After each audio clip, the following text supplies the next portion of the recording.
All right, I'm going to go ahead and call this City Council workshop for Tuesday, November 28th to order, and let the record show that the entire council is present. And so with that, first thing is DS 17-114, briefing on the Killeen Independent School District bond project, and we have our special guest. Dr. Kraft, you're the first one up, so you get to come on up and do your thing. Welcome.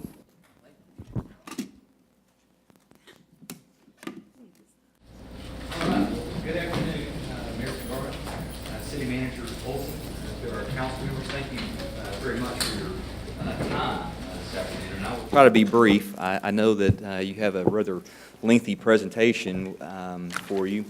We are incredibly excited in the sense that we have engaged our community in what we call the bond steering process. And we've assembled a bond steering committee of approximately 50 to 60 members.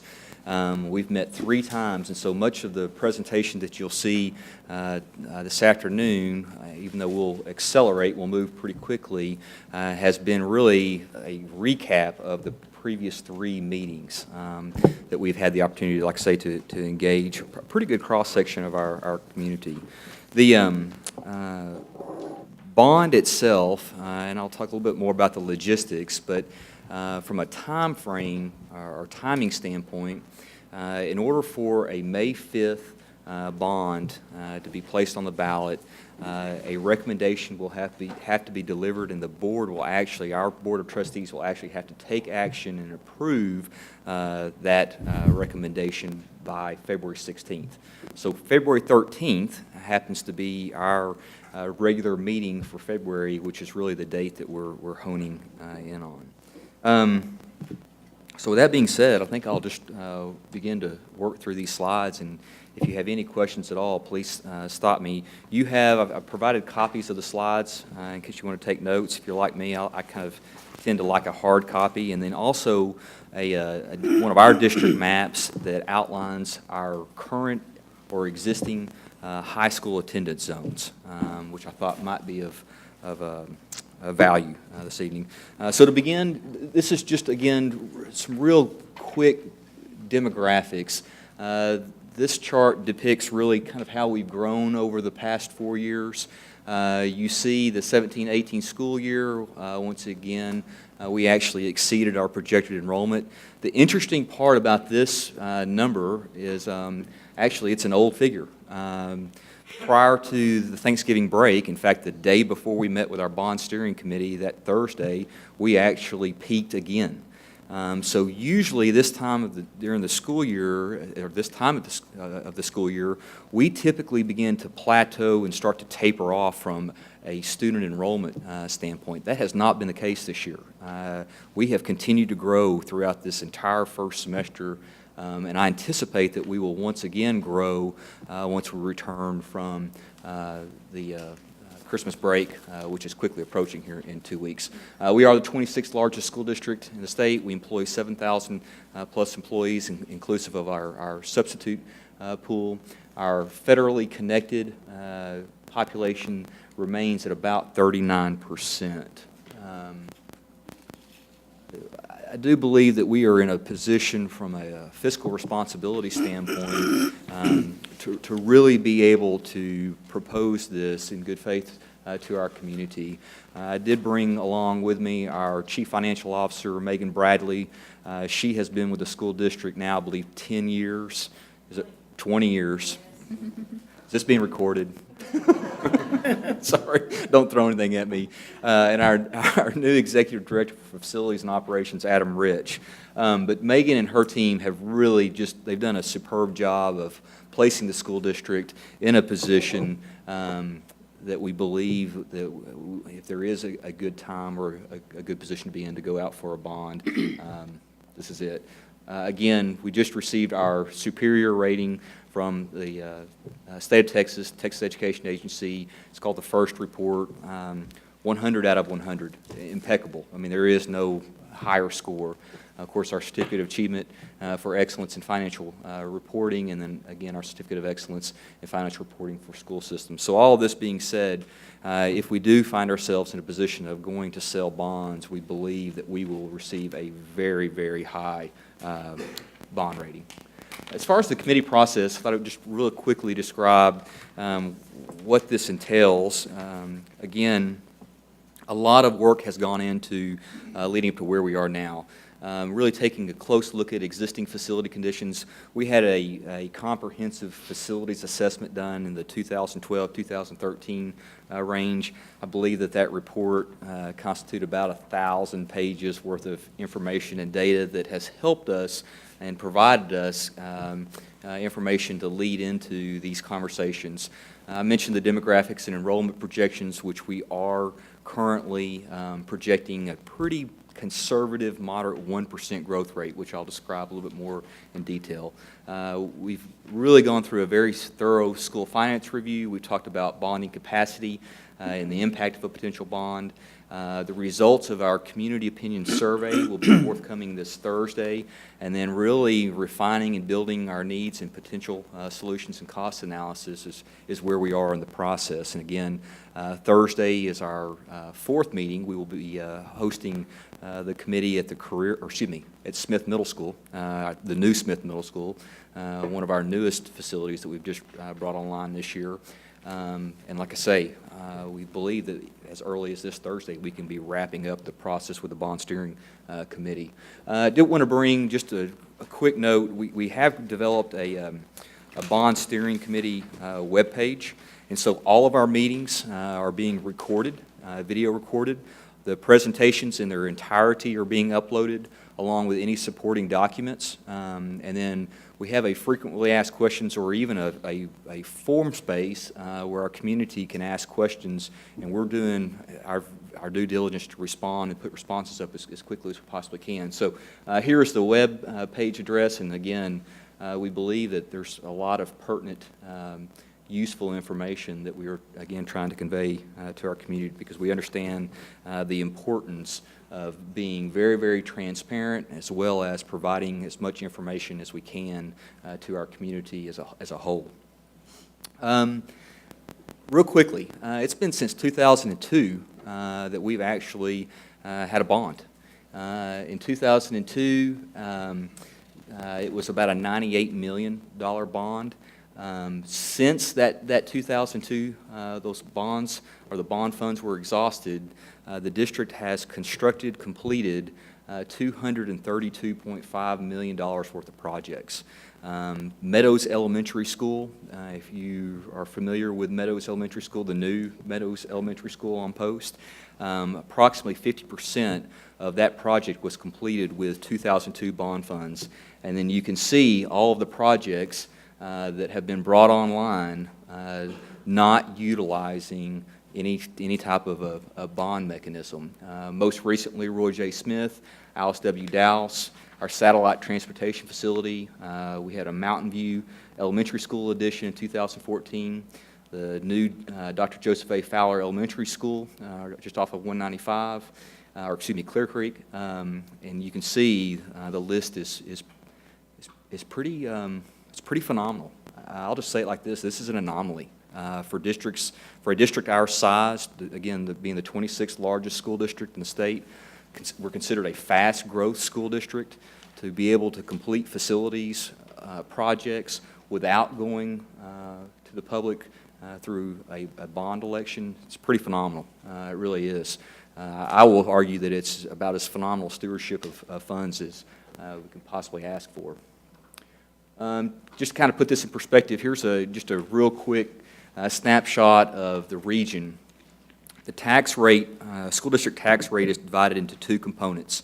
There's a maintenance and operation tax rate, which you can kind of think about it this way. It basically takes care of salaries, and it makes sure that we are able to operate utilities, in essence. It pays the bills. And then you have a debt service rate, also referred to as INS rate, which our current INS rate right now is 7 cents.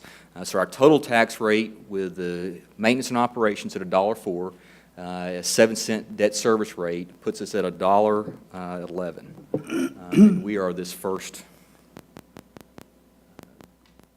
bar right here on the left. To kind of, again, put this in perspective, when you start looking at school districts here within our region, but also when we look at even larger school districts such as Round Rock, Georgetown, Leander to the south, how we compare from a total tax rate, but particularly a debt service tax rate to other school districts. Again, it's very low, to say the least. This also kind of gives you an idea of the most recent bond elections that, again, many of our districts that are within our region have recently conducted. And I won't go through the whole list because, like I say, you can kind of see and get an idea. But again, seeing that we haven't had an election since 2002 it's been quite a feat. Particularly seeing that we are larger than Leander, and we're only about 4,000 students smaller, 3,000 students smaller than Round Rock ISD currently. So our student growth is really what has been the story, or the lead of the story. And you can see that we have exceeded 44,000 students. This was as of 3 weeks ago, and you can also see the anomaly that I described earlier in the sense that we are continually growing. As I mentioned earlier, typically we start to kind of plateau and we actually start to taper a little bit, and that just has not been the case this year. In 2001-2002, the 2001-2002 school year, our peak enrollment was 30,608 students, and I just mentioned the 44,319, which is what we are currently, the number of students that we are currently serving. This dotted line, just want to bring this forward to kind of give you an idea. This is the line, in essence, that is indicative of when those bond funds were expended. So this is the growth, in essence, where we have brought on new facilities, new projects as a result of no new bond funding. To kind of give you an idea and put this in perspective, this represents basically the size of Waco ISD.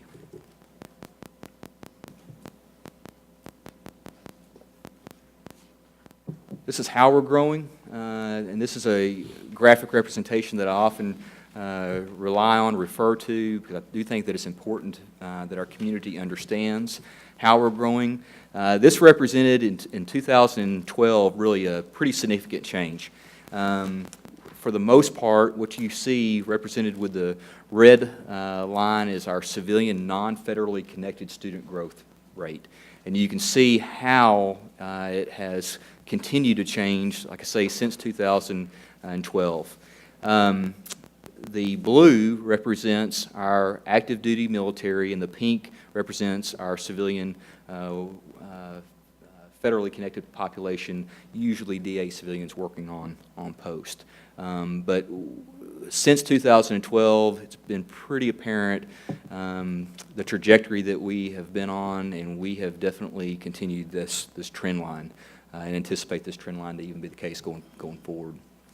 This is also, I feel like, important in the sense that for the most part you can see the blue represents all the way up to the 2017-2018 school year. The red represents our projection. And you can see how, for the most part, the rationale for bringing online elementary schools, typically one about every 2 years, has been the case simply because that's how we've been growing. For the most part, we've been growing at the elementary school level. You will see, though, the past several years, this has begun to taper off, and our population, in essence, has really begun to change. We've started to see growth really more at our middle school and continue to project growth at our middle school, but also our high school. And this is really what has led us to, we feel like we're in a position that we really need to look down the road. And I'll explain more and why here momentarily. But if you just look back at the past 4 years, for the most part, our growth has been a result of our high school population. And that is an important takeaway from this part of the conversation, because as you're well aware, we have 4 comprehensive high schools. We opened our early college high school 3 years ago. Next year it will be full. With the senior class coming online, both the junior and senior class back out at the CTC campus. The former Smith Middle School on Post being used as our 9th and 10th grade. That campus will be serving approximately 1,200 students. This evening, we are proposing a Career Center expansion. We are currently using 10 portable classrooms out at the Career Center, serving right at about 1,000 students. And our 4 high schools, come back to this slide. This kind of provides a better glance at what our 4 high school populations look like. And let me explain what this indicates. Ellison, Harker Heights, Killeen, Shoemaker, the zoned and the less Career Center FTE. Let me explain what this represents. The light blue, in essence, represents the building capacity. So without portables, this is what the footprint, the original footprint of the building provides as far as capacity. The red is the provided capacity with the portables currently at those campuses. And you can see that we do have portables located at all 4 of our campuses. Now, I mentioned the early college high school. The Career Center students, some students attend all day. We have about 200 students that attend all day. But for the most part, students either attend in the morning or the afternoon. And so what you see with the less Career Center FTE is, in essence, the net effect of the students going over for either the morning or the afternoon sessions and the Career Center impact. And it does bring down these numbers quite a bit, because without the Career Center, you can see these would be, in essence, the zoned high school students at Ellison. We would be utilizing many more portable buildings than we currently are as a result of the net effect of the Career Center. Does that make sense? So without the Career Center, without the early college high school, we would have significantly overcrowded high schools utilizing a lot of portable buildings. Again, the early college high school is currently serving 900 high school students that in essence would be zoned back to their 4 high schools.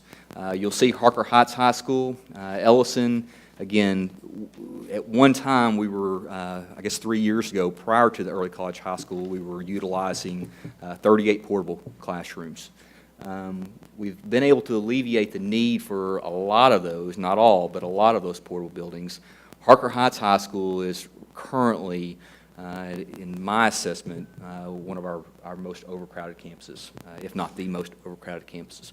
This represents approximately 2,350 students, with the Career Center students and the early college high school students taken into account. Killeen High School is actually the only campus that is within its envelope, building envelope, and Shoemaker High School is close, but it's also utilizing portable buildings. Let me kind of come back to this slide, and I apologize, I don't mean to jump around. Portable buildings. Portable buildings have been an effective way, an effective means to manage growth. We currently have 232 portable buildings. Many of them are doubles, and what I mean by that is they will, one portable building serves as 2 classrooms. We have a total of 290 total portable classrooms district-wide, and 95% are currently being utilized. You see them broken down by level.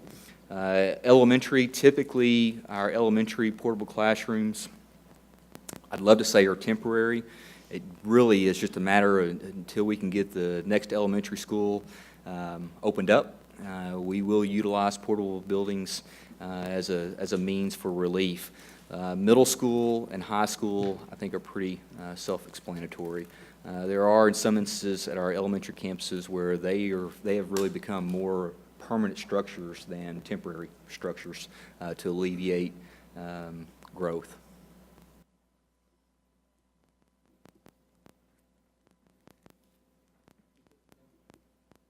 Mr. Okry. You mentioned on this slide, the preceding slide, the one with the high school one? population? Yes.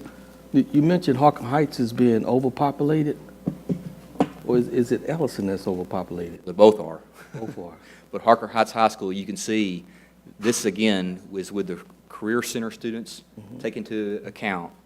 And this is, in essence, represents 2,350 students. Now, the difference between Harker Heights and Ellison High School is a larger footprint. Shoemaker and Harker Heights High School are identical footprints. They were built and opened to serve just over 2,000 students. So a big part of this is a result of this campus is, even though it's smaller as far as total enrollment, it doesn't have the same square footage, the same capacity that Ellison and Killeen High School. Killeen High School is actually our largest footprint in the school district, as far as high school. Thank you. Yeah, and please stop me. Mr. Rivera got a question. Let me go back to the portable building here. Early 1990s, we started putting portables in Ellison High, if I'm not mistaken. And they told us that during that time, the portable building is going to be phasing out within 10 years. Do you see this happening within the next 10 years from No. now? Neither do I. Thank you. I just want to ask that question. No. Okay. No, in fact, what we are proposing, I want to make it very clear, we don't have the capacity to start building quickly enough to phase out all of our portable buildings. Now, over time, a long-range plan, quite possibly. 30 but years from now? No. No. What you are hearing about, what you are seeing this afternoon, this evening, this is by far not, this is not a plan to phase out I understand. all portable buildings. Thank you. This potentially puts a very, very big dent in the need to utilize portable buildings, but it doesn't phase them out. You mentioned that Harker Heights and Shoemaker, they have about 2,000 students when they were built.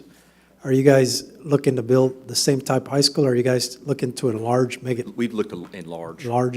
Yeah, because it looks like Yeah. they outgrew it pretty quick. Yeah, and kind of put this in perspective. I don't think I included this statistic.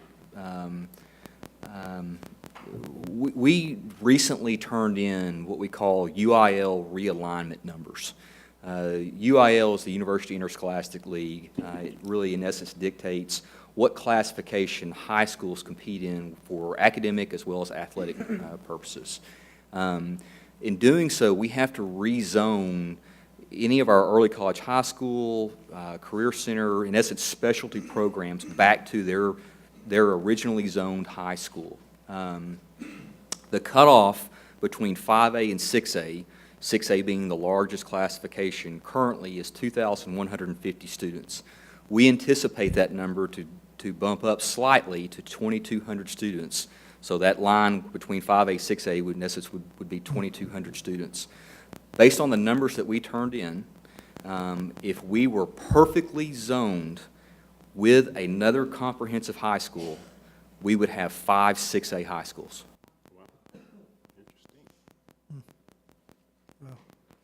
So the proposal would likely entail at least a 2,500 student Oh, so facility. you'll have like one 6A and the rest 5A. It's a 3-year project, sir. Mr. Kilpatrick. I would anticipate that if we were to bring online another comprehensive high school, 2022, 2023 timeframe, which is kind of what we're looking at, Yeah. we will have 5 6A high schools. Wow. Yeah. Mr. Kilpatrick has a question. Thank you, Mr. Mayor.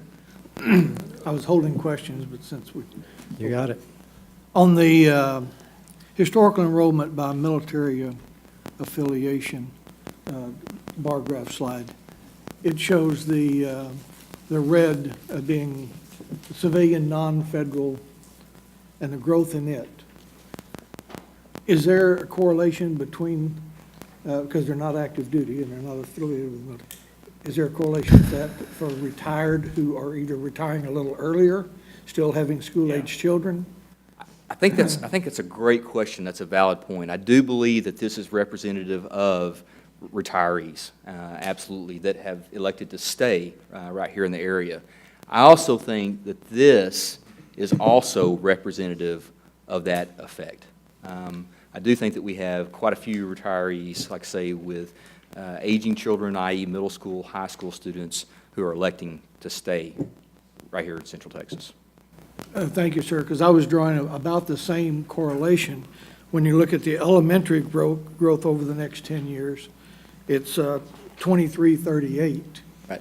Then you look at the middle school, it's only 609. So what happened to those other 1,700 students that we got into the elementary, but we're not adding those into the middle schools, and the high schools then jumps back up again Yeah. to the 1690. What's interesting is if you overlay these graphs almost year for year, you start to see the effect.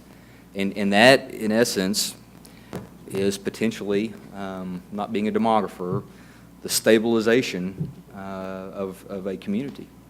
Now, keep in mind, we still have right at about a 30% student mobility rate. Some of our campuses are upwards of 50% student mobility. But for the most part, I think that you can draw that conclusion inference that it's starting to stabilize, and we're starting to see the effect of elementary school age students becoming middle school and high school students. Thank you, sir. And I just want to say, that's an interesting fact about our community, what you saw about retirement, because when most people think about retirement, you don't think that retirement have middle-aged kids or high school, and you mentioned that high school is one of your biggest growth, and I think that's right, because a lot of, our retirement here, they're young, they're still, which is unique to other communities that are classified retirement communities. So, Has been. Mr. Mayor, Sorry. Mr. Rivera? got a question pertaining to this before I forget. What impact of growth and enrollment has those hurricanes like Puerto Rico, Houston, people mobilizing, coming to this city, liking what they see, and staying over here? Is there any big impact in this? That's a great question. Yes, there has been an impact. I do believe that is one variable that has impacted our growth even up to this point. I know that as of November, I want to say 17th, 18th, we had right at about 120 students that had enrolled from Puerto Rico. About half that number, so 60-ish, from the impact of Hurricane Harvey. We've actually even had some from Florida. Yes, we are seeing that impact. But what's interesting about this is this is also why I anticipate that this enrollment growth is going to continue even beyond when we come back for the second semester, primarily as a result of the impact, the effect of the hurricanes. Right now, I believe that those that have been particularly most impacted are really just trying to put pieces back together, as we can only imagine. And I anticipate that the realization starts to set in similar to the effects of Hurricane Ike, when individuals and families determine there's just not the ability to rebuild, and so relocation it becomes the option. In fact, we've been pretty well told, anticipate more students when you come back from Christmas break. Thank you for the information, sir. That's a great question. Here's where we currently are, and I think that this provides a pretty good snapshot of really how this conversation has transpired. We have really worked pretty hard at trying to stay ahead and analyze future needs, particularly to accommodate growth. And so as a result, I mentioned the Early College High School. Next year, we will begin year 4 with the Early College High School. We opened Alice W. Dallas Elementary School. We also opened Smith Middle School, which is serving our really innovative middle school STEM program. Consequently, both of these campuses are already beginning to reach capacity. We have moved forward with our Ag Barn, agricultural science barn out at the Career Center expansion. Elementary School 35 was actually just approved at the last board meeting. along with Middle School 14, which is going to be constructed just off of Warriors Path. Elementary School 35, to kind of give you an idea, I think that you have maybe a map. Rosewood, in essence, where Rosewood terminates, will be Elementary School 35, and our projected opening date is 2019 for that facility. The middle school opening you see is August 2020, and we are working to, in essence, open the next middle school to expand our middle school STEM program, which we currently have a wait list of just over 800 students. And so this has been a pretty widely accepted program, pretty innovative, which is also going to lead into the expansion of our high school STEM programming at all four of our current high schools in partnership with CTC next year. This is really kind of where, okay, we're running out of funds, and we have been able to, in essence, take care of these programs, these programmatic needs, in essence, with designated fund balance or what we consider strategic facility funds. Each year, we're able to transfer approximately $20 to $25 million year-end audit to, again, tend to many of our future facility needs. But looking forward, we anticipate, again, I mentioned the high school. We anticipate or have projected the high school to be a project somewhere between $150 and $171 million at this point. We just simply do not have the fund balance to be able to tend to that need. Along with an elementary school, which we do not have the property acquired just yet. We do believe that it will probably be to the south, probably more towards the Chaparral and 195 corridor. And then really looking outward, 2025, 2026, and 27, you see 2 elementary schools and a potential new middle school. These become a little bit more difficult to project, and we are anticipating these needs, again, based upon a very modest, conservative 1% growth. Over the past 10 years, we've actually realized a 10-year average of about 1.5%. There's only been 1 year, actually, that we have been less than 1%. 2 years, excuse me. There was a 0.9, and then there was I want to say a negative 0.08, which was just a kind of an anomaly. But if you even look back further than that, that growth rate becomes pretty concerning. It's over 3% annually, as far as an average is concerned. The growth rate that I just mentioned takes into account no anomalies. I know that you probably have all heard and been maybe even part of a conversation with a BRAC. There is no BRAC factored into these projections. This is just our natural, what we believe is a very sustainable, conservative growth estimate. So that the projected new facility needs is part of the conversation that is transpiring. The other piece of the conversation is really taking a look at our facilities that are 50 years old or greater. And this conversation has really been the result of looking at equity issues, but also looking at some of our more aging facilities that could definitely use either some renovation work and or consolidation and new construction. And I'll explain more if I have time. Am I doing okay? Here momentarily. We got a question, Mr. Johnson. I was looking on this slide, and you have 8 schools that are over 50 years. What's your average life of a facility? Average life of a facility. We're going to get more than 50 years out. That's a great question. That's a difficult one to answer, and that question has actually been posed. Typically, a lot of these campuses, or really all of these campuses, have been on life cycle replacement schedules. Typically, what happens is that once we start replacing HVAC, then we go in and we replace technology, so all the cabling, Cat 5, Cat 6, et cetera. Flooring. Most of these these campuses now have what we consider a vinyl tile covering. Ceilings, roof structures, fixtures, or systems, excuse me.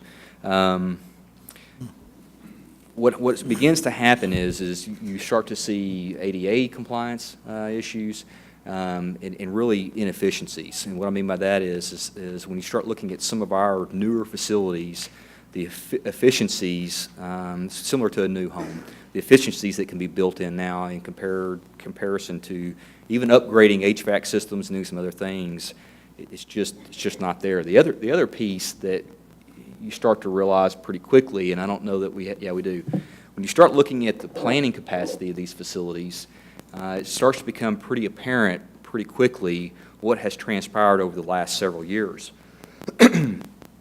We're targeting right now and building a footprint to accommodate 1,050 students. If you start just working backwards, you can kind of see the trend line. These are smaller campuses. As a result, they're much more inefficient, not only from an energy standpoint, and utility or utilization standpoint, but also from a staffing standpoint. What do I mean by that? Well, when you think about hiring a principal, you think about hiring an assistant principal, you think about hiring food services, you think about hiring all of the support, which personnel is approximately 85% of district and campus operations, you can start to figure out pretty quickly that, excuse me, if you have a campus that's in essence almost half the size or capacity of our newer campuses, these are more expensive campuses to operate, and they are. We run the numbers and look at the numbers frequently, and they're more expensive. So that's also something that really it becomes a part of the conversation, excuse me, as much as the aesthetics and just the age of the facility itself. How old was Fairway Middle School? You know how old that one was? It is not in current operation. Adam, do you happen to know off the top of your head? No, I was just wondering how old it is, because I know they shut it down, but It's going to be up there, well, yeah, it's going to be up there with the 60s. East Ward, West Ward. 55 years. So looking at these facilities has also become a part of the conversation. Again, we discussed a very, very broad overview of the school finance system. We receive right at $77.7 million as a result of local tax revenue, $51.1 million from a federal revenue source. The vast majority, $254 million, actually comes from state funding, also known as the Robin Hood system. As far as state funding for debt service, I think this is also an important part of the conversation. We are eligible and can receive funding through the instructional facility allotment as well as the existing debt allotment. Without getting too far into the weeds, this helps us, and what I mean by that is that we anticipate that we could receive upwards of 43 cents for every dollar in debt service from the state if a potential bond program is approved going forward. I mentioned this earlier. Here is our current tax rate. We're at $1.04 on the M&O rate. The maximum is $1.17. To go above, to levy anything above $1.04, i.e. tapping into that 13 cents requires voter approval, as does anything with the debt service rate. I mentioned our current debt service rate is 7 cents. We anticipate and project this debt service to lower to 4 cents as a result of some of the refinancing that we've done here in the recent years, but also as a result of paying down that debt. So like I say, we anticipate that to be 4 cents going into next year. Here is our tax rate history. This kind of gives you an idea of historically where we've been. You may be asking, well, wow, what transpired right here in this time frame, this era? If you recall, the state back at this point went through a series or actually instituted a change called tax compression. And so in essence, if you were at $1.50, that $1.50 compressed to $1.04. And so that is in essence the effect. It was not a matter of significantly retiring or lowering the maintenance and operation tax rate. And so the yellow indicates, like I say, our current M&O rate, and then the orange-ish color is our debt service rate historically. This is, again, a comparison. We compare ourselves not only to regional school districts, geographically located school districts, but also school districts that are of equal size. So that's why you'll see Conroe, Richardson, Clear Creek, Klein, Mesquite, Spring, and Humble. Like I say, not to say that they are the same makeup, but they are similar in size. This kind of provides, again, an idea of comparable tax rates, total tax rates. Here are, in essence, 3 scenarios that we proposed in regards to the impact of the tax rate. And these are just pure scenarios, and this is really kind of where we are now with our bond steering committee. But scenario 1 is indicative of a $175 million levy. You'll see that the final INS fund tax rate becomes 8.7 cents. A $350 million levy is just over 17 cents, and a $500 million levy would be, in essence, 23.7 cents. And again, these are just hypothetical scenarios, just to kind of start providing the public, but also the bond steering committee, an idea of what is the impact, the implication from a tax rate standpoint of a potential bond election. Okay, do I have just a few minutes? Am I okay? Okay. Yeah. Excuse me. About This 10 is minutes. 10 minutes. 10 minutes. Okay, 10 minutes. I'll wrap up. This is just a real quick overview of some of the projects that are being discussed. I mentioned the next high school. I think it's important to note that we have the property within our inventory for the next high school. If you're familiar with Featherline and the police station, which I'm sure that all of you are, it is just off of Chaparral. Do we want to pull up that map? Or keep on moving forward. It's right at the corner, I guess the first 90, if you will, on Chaparral. This project, in essence, if we were to begin the planning process, could serve as a potential high school STEM program or academy. We would be looking to try to open in 2022. I know that seems like a long way away. If we were to begin the planning and design process this May, we would be really hustling to get to that point. We anticipate this will be every bit of a 3-year project. Middle School 15, again, is a little bit further out, but I felt like that this was important because you'll see if you work your way south on Chaparral, here is the high school up here. You're moving back down to the second 90. This is in essence the middle school site that we would be looking at opening in 2026.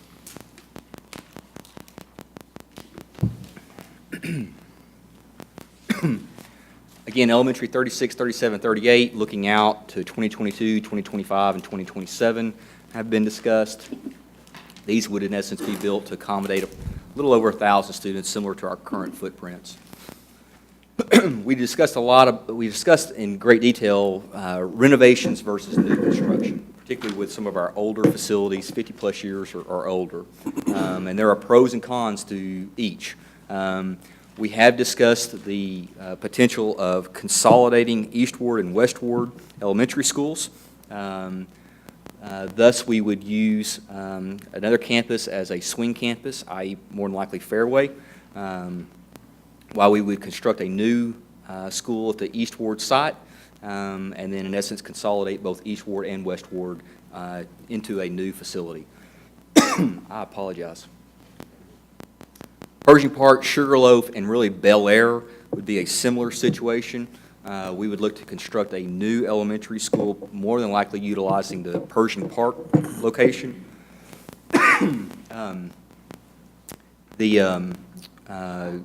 initiative or goal here would again be to utilize a swing campus.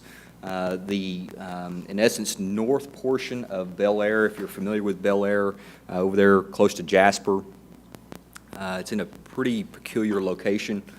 We would use, in essence, the I-14 as the dividing line. The north half of I-14 Bel Air would move over to Clifton Park, and then Pershing Park, Sugarloaf, and the south portion of I-14 Bel Air would move into the new Pershing Park campus. Clifton Park currently utilizes portable buildings. We would look to renovate and expand. This campus serves a very important bilingual program currently. In essence, we would alleviate the need for portable buildings, and we'd also build it large enough or expand it large enough to, in essence, be able to accommodate not only the Bel Air north of I-14, but also the students that are currently in portable buildings. Peebles would be a similar situation. They're currently utilizing 12 portable buildings.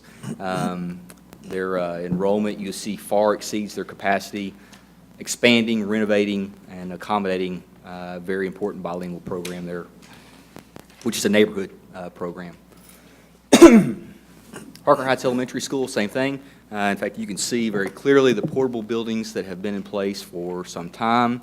We would, in essence, look to renovate and expand, in essence, to be able to accommodate the students that are currently housed in the portable buildings going forward. Nolan Middle School.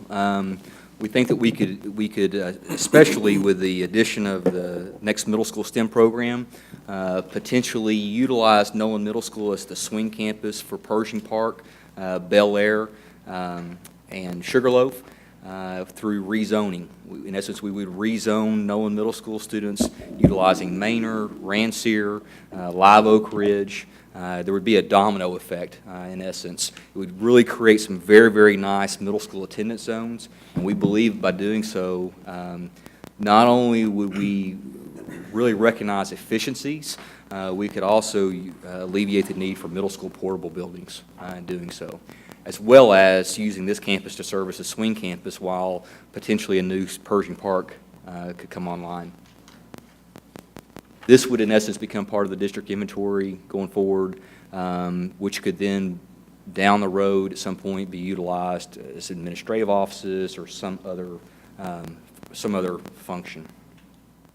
Killeen High School, again, 53 years old.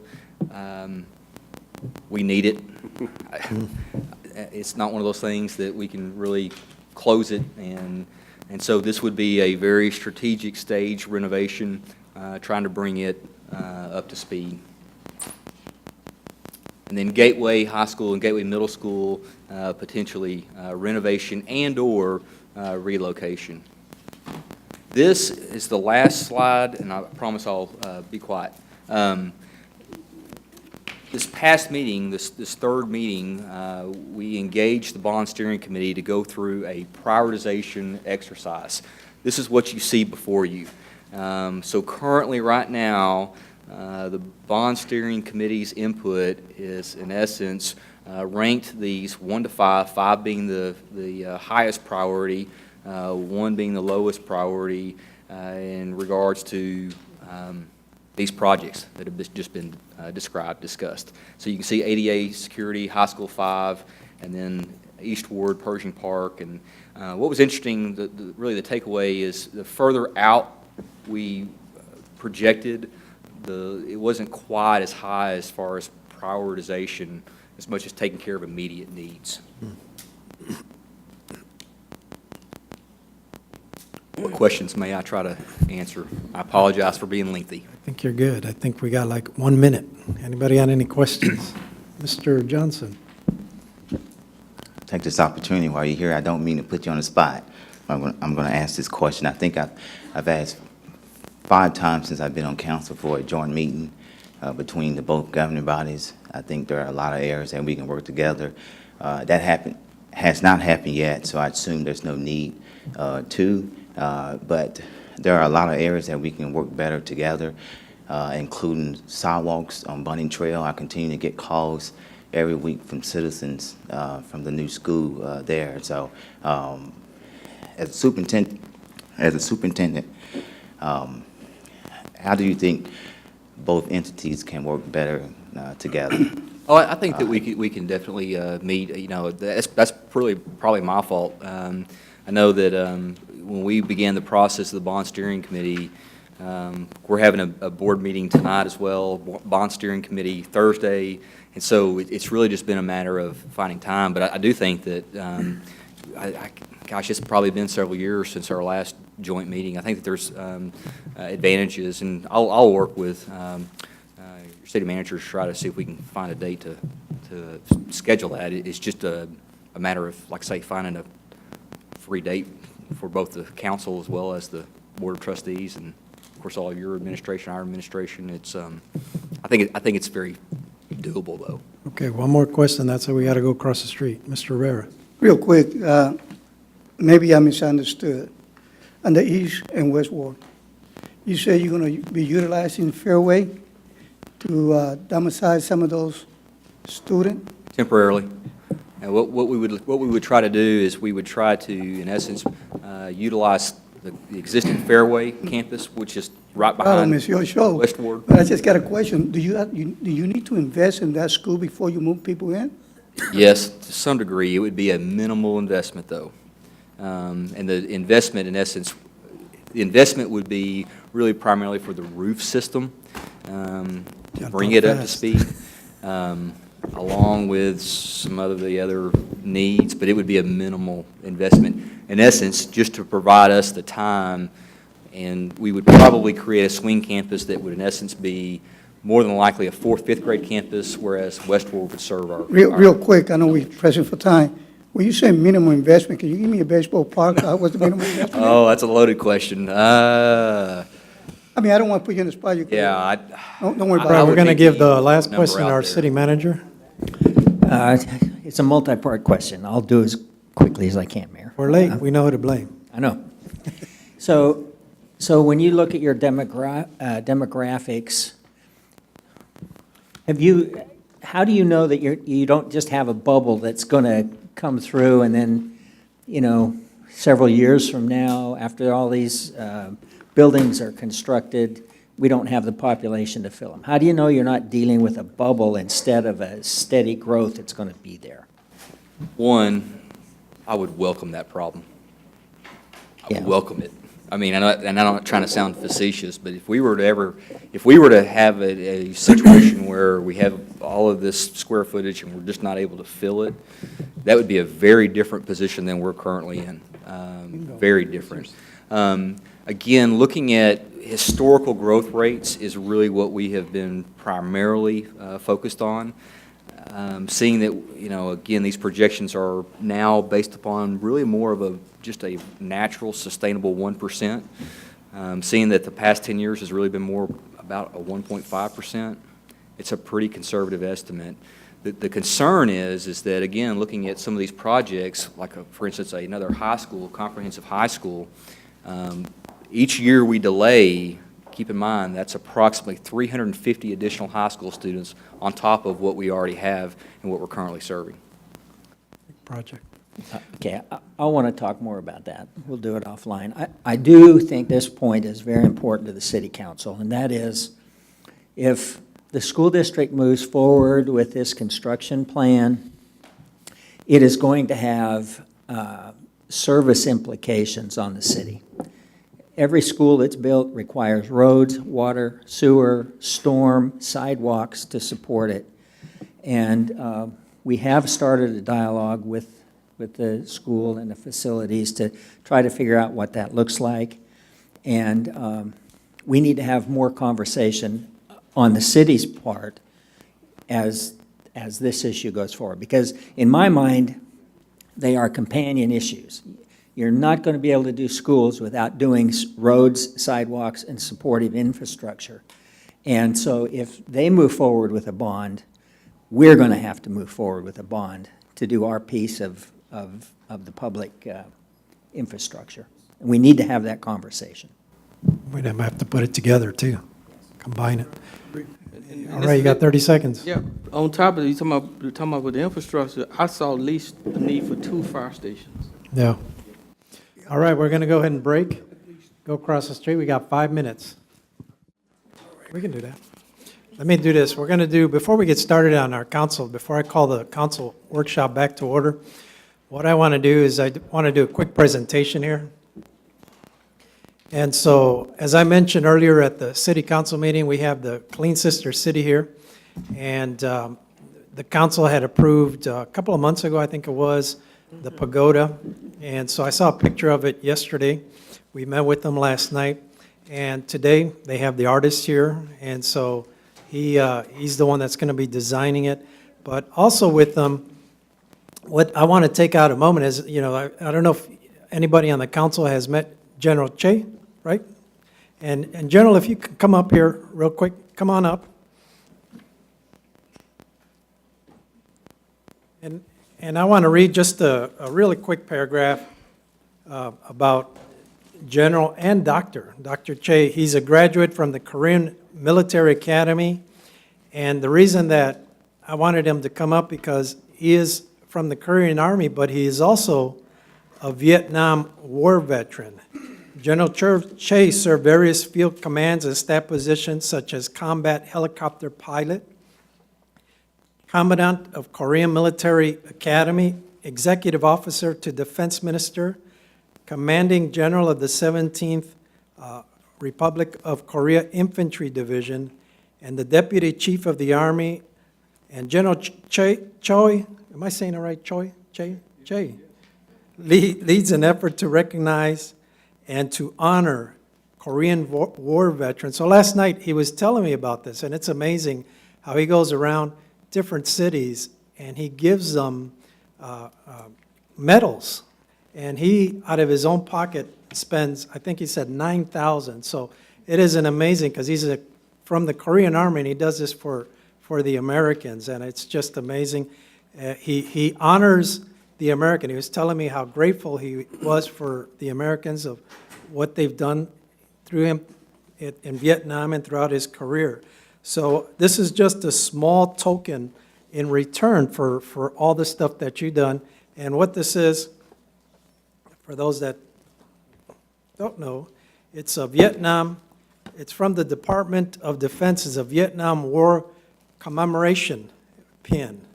And it's for your service. We appreciate that for everything that you've done. And with that, we have a little pin. And we do have a couple of war veterans. If you guys can come up here too and join me, those of you that were in Vietnam, I didn't have that honor of serving, but and help me present it to him. So with that, we would just want to present this. Let me go ahead and pin this on. So I'll let you guys do the honors. So you guys are.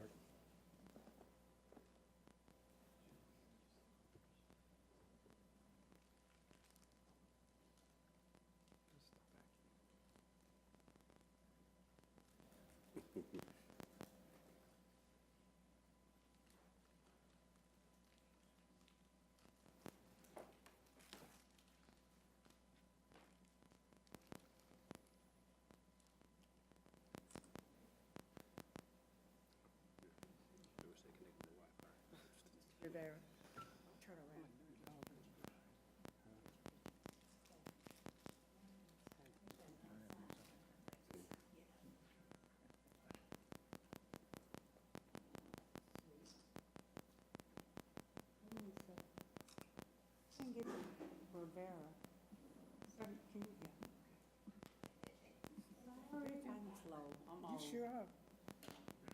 Thank you. Yeah, girl.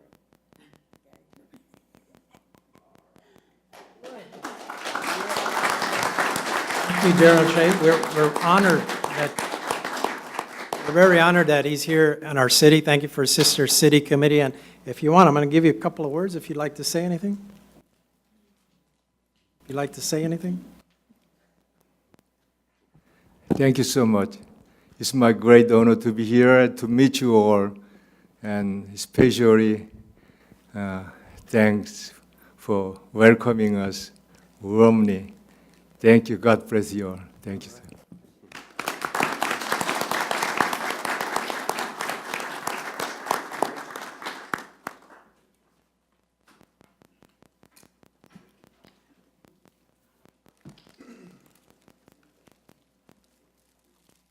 Games begin.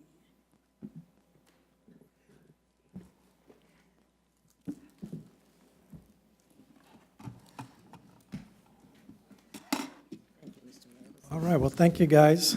And so with that, I'm going to call our workshop back into order. And City Manager, you want to go back to item number 1? Yes, sir. So we're going to go back to DS 17-114 on that briefing, because I know that City Manager and probably a couple of you guys still had questions. So with that, I'm just going to turn it over to Mr. Olson. As we have become aware of the efforts of the school district to build new facilities and renovate existing facilities, we've had our city staff meeting with the facility staff at the school district to get a better idea of what they're talking about and try to get an understanding of what implication that is going to have on the city and its own infrastructure and our own financial commitment. So I'm going to have David talk about, at this preliminary stage, what the implications are for the city. Now, as the school district refines its plans, we'll have to refine our review of it. But let us tell you what we know at this point in time. And so let's just start there, and then I'll have some more comments. Hey, as Mr. Olson mentioned, we've started briefly looking at the impact of these potential new schools, new facilities on our infrastructure. As we started to lay these out onto what you could call a heat map, we noticed a red-hot zone on the southern portion of town. When you look at the map we have up in front of you here, starting up in our top left, we have our pathways and Career Center campus. As Dr. Kraft mentioned, they are planning on basically doubling the size of that campus on an already heavily traveled roadway. As you move down West Tremere Road, you come to a recently constructed, 2015, they constructed a bus facility, bus barn at that location. Still has room for expansion. It's not completely built out, but it houses a large number of buses. Moving to Chaparral Road area, this is Cosper Ridge Estates Phase 5.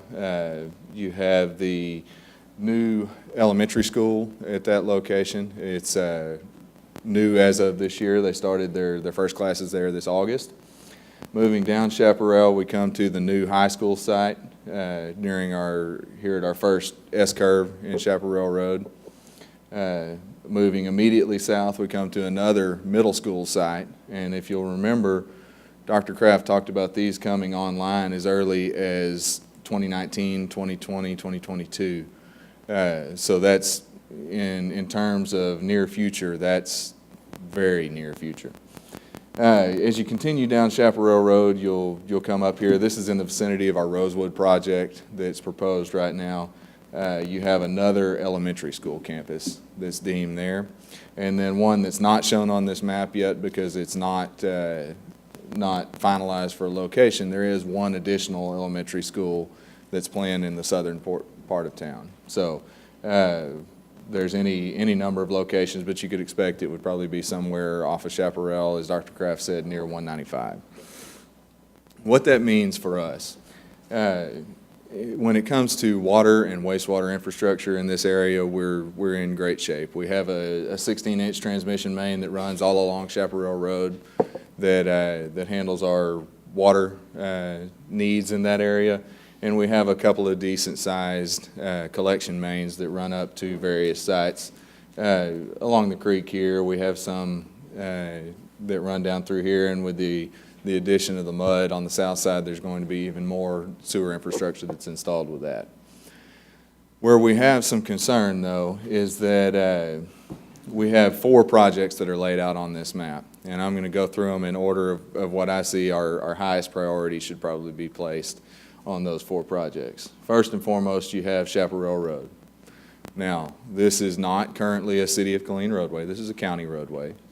However, if you look at this, it is included in our capital projects plan. And we do need to do adequate planning for this roadway. It's currently undersized for the traffic that's on it. When you look at an elementary school, you can plan to add about 75 vehicle trips per 1,000 square feet per day. So take a 50,000 square foot middle or elementary school, you divide that by 1,000, that's 50 times 75. You're somewhere in the neighborhood of 4,000 trips per day that are added as a result of that one school. Currently, Chaparral Road is a 2-lane county road that's designed to handle somewhere in the neighborhood of 1,500, maybe 2,000 trips per day, tops. A 5-lane arterial roadway typically handles somewhere in the neighborhood of 20,000 trips per day.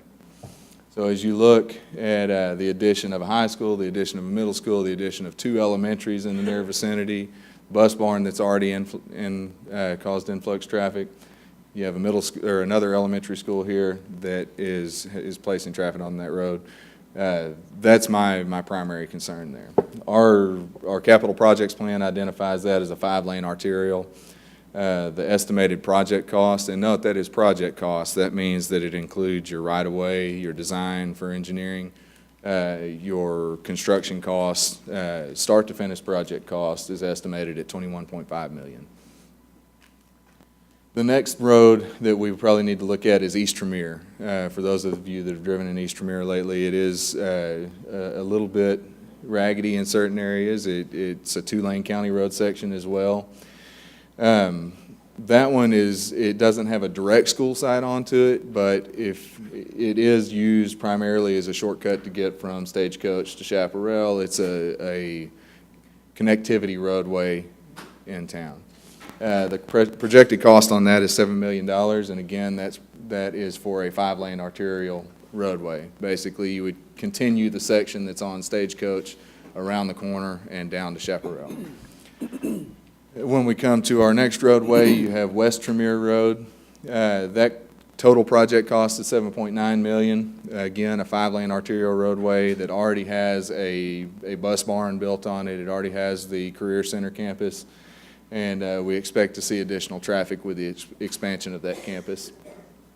That roadway is currently a 2-lane section as well, from about 500 feet south of Stagecoach Road to Chaparral Road. Total project cost is $7.9 million. And finally, we have Featherline Road here. With that roadway, it is a 5-lane arterial roadway, also currently a 2-lane county road. Construction cost is $9 million, and it is the closest in vicinity to the new high school. One of the concerns that we share right now as well is that part of this Chaparral project ultimately is to straighten out those S-curves that we have there. So it becomes a little bit more challenging when you start getting established facilities like a school or something of that nature in the area. Total, if we look at these 4 projects, is $45.6 million, so just under $46 million. Again, 21.5 for Chaparral, $7 million for East Tremere, 7.9 for West Tremere, and $9 million for Featherline. Mr. Harris? With you saying these are county roads, I mean, is the county going to put any money into this, or is this somehow, I mean, solely our city responsibility for a county road? Or? One thing I'll say, when I say county road on West Tremere, Featherline, and East Tremere, those are city roadways, but they're built to the old county road standard. Okay. When we annexed them, they were county roads then, and the county road standard is a no curb, asphalt 2-lane roadway. Okay, so but we own the roads now, right? They're city roads? We currently, West Tremere, Featherline, and East Tremere are all city roads. Okay. Chaparral Road is a county road, excepting a piece right near 195 and right out in the middle, south of the Heritage Oaks area. And so will the county be able to chip in on on that road, or is that just going to be? We have not had discussions with them about that, but that is clearly something as we start to get organized. Now, Definitely, yeah. clearly, you know, we've looked forward to Chaparral Street and put it into our longer-term planning. This effort to increase the school system is accelerating that a great deal. So we're going to have to have conversations with the county. We're also going to have conversations with Harker Heights, because part of the school plan is to do things in Harker Heights that's going to impact Chaparral Street, and part of that is in Harker Heights. So we need to establish those communication lines and get some conversation going on those areas. Agreed. Thank you, sir. Johnson? Just a follow-up question to Councilman Harris's question. In your professional opinion, do you think the roads that the county is currently responsible for, are they properly maintaining them right now? Because what I don't want to happen is that the county wait, knowing that the city is going to take over these roads, and then they're not taking care of them, and then we have to foot that bill.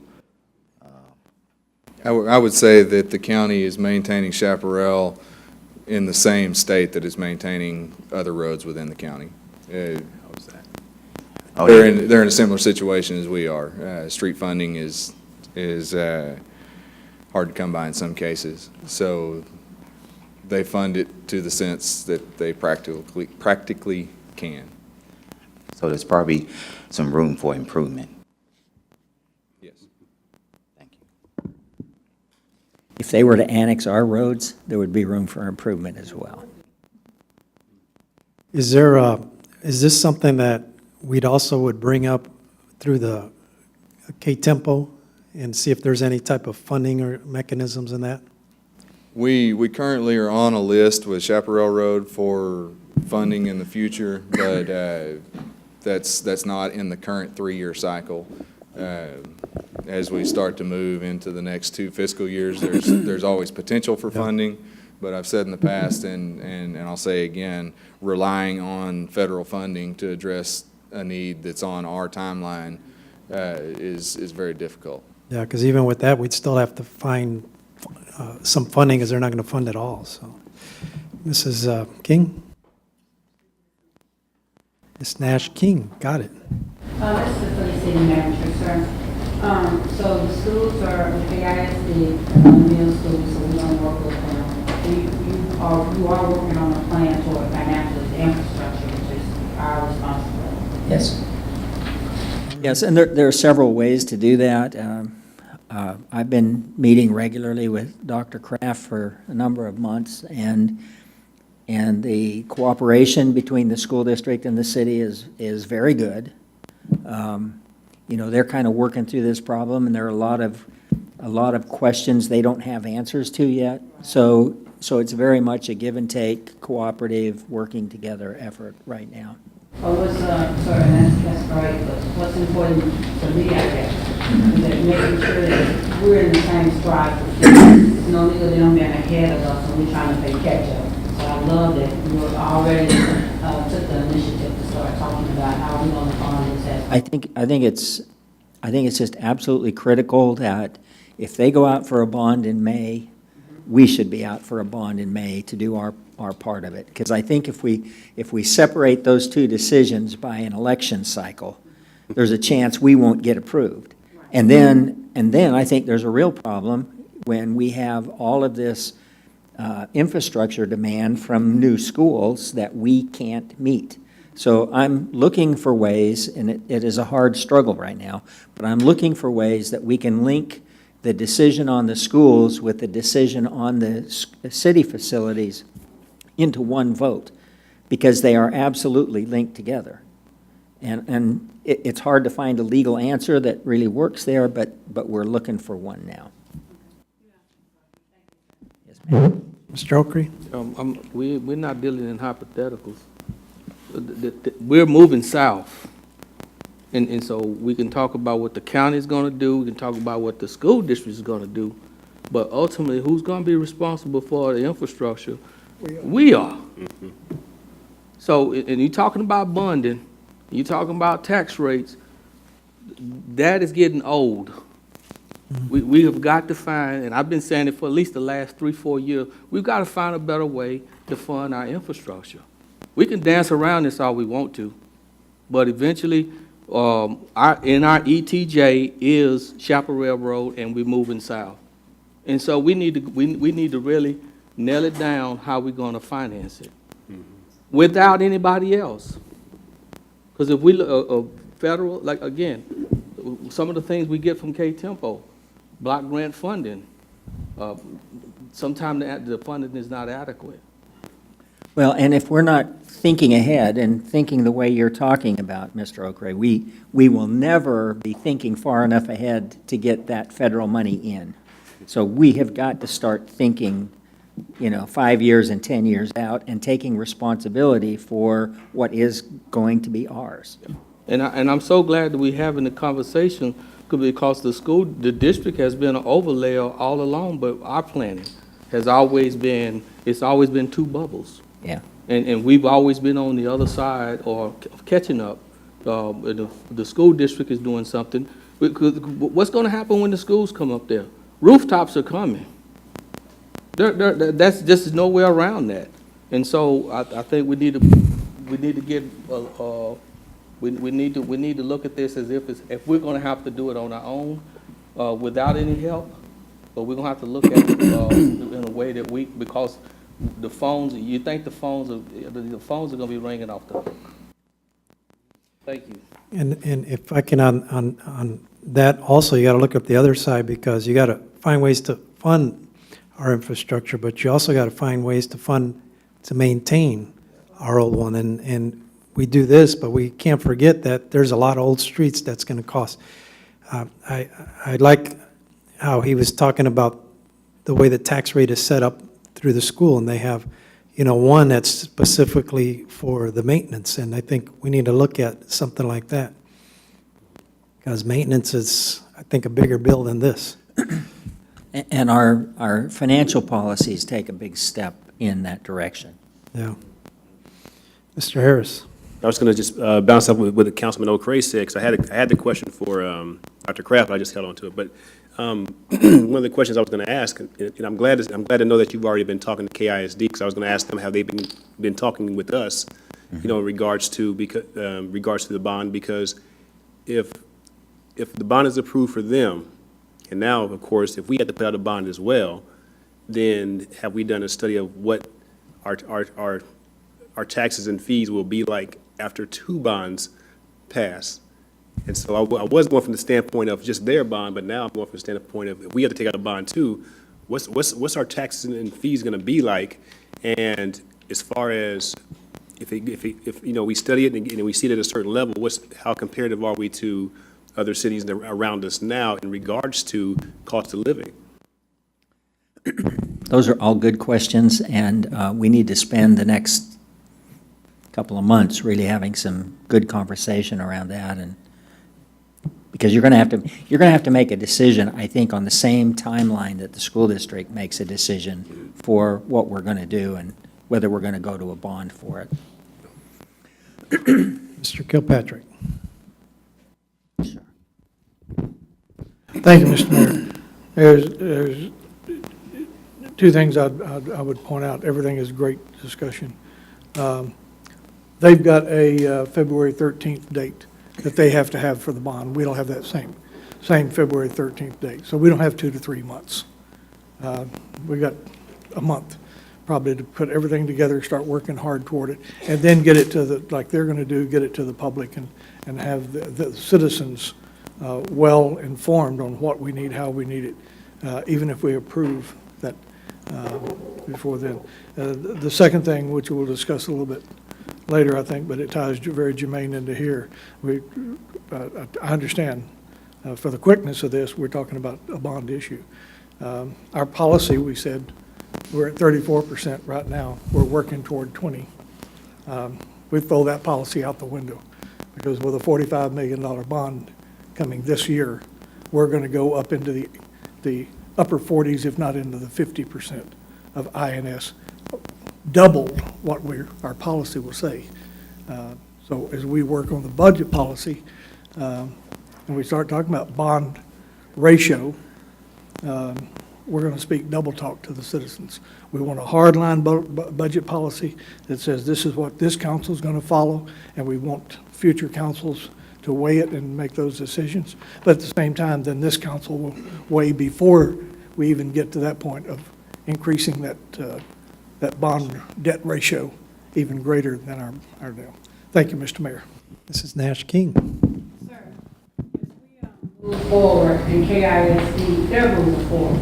So we either have impact fees we have to put in place for just infrastructure or utility fee, whichever way, bond, regardless, something, we have to make a decision. And how we want to fund this project, because this project, it will happen with us, it's going to happen. So we might as well prepare and move forward.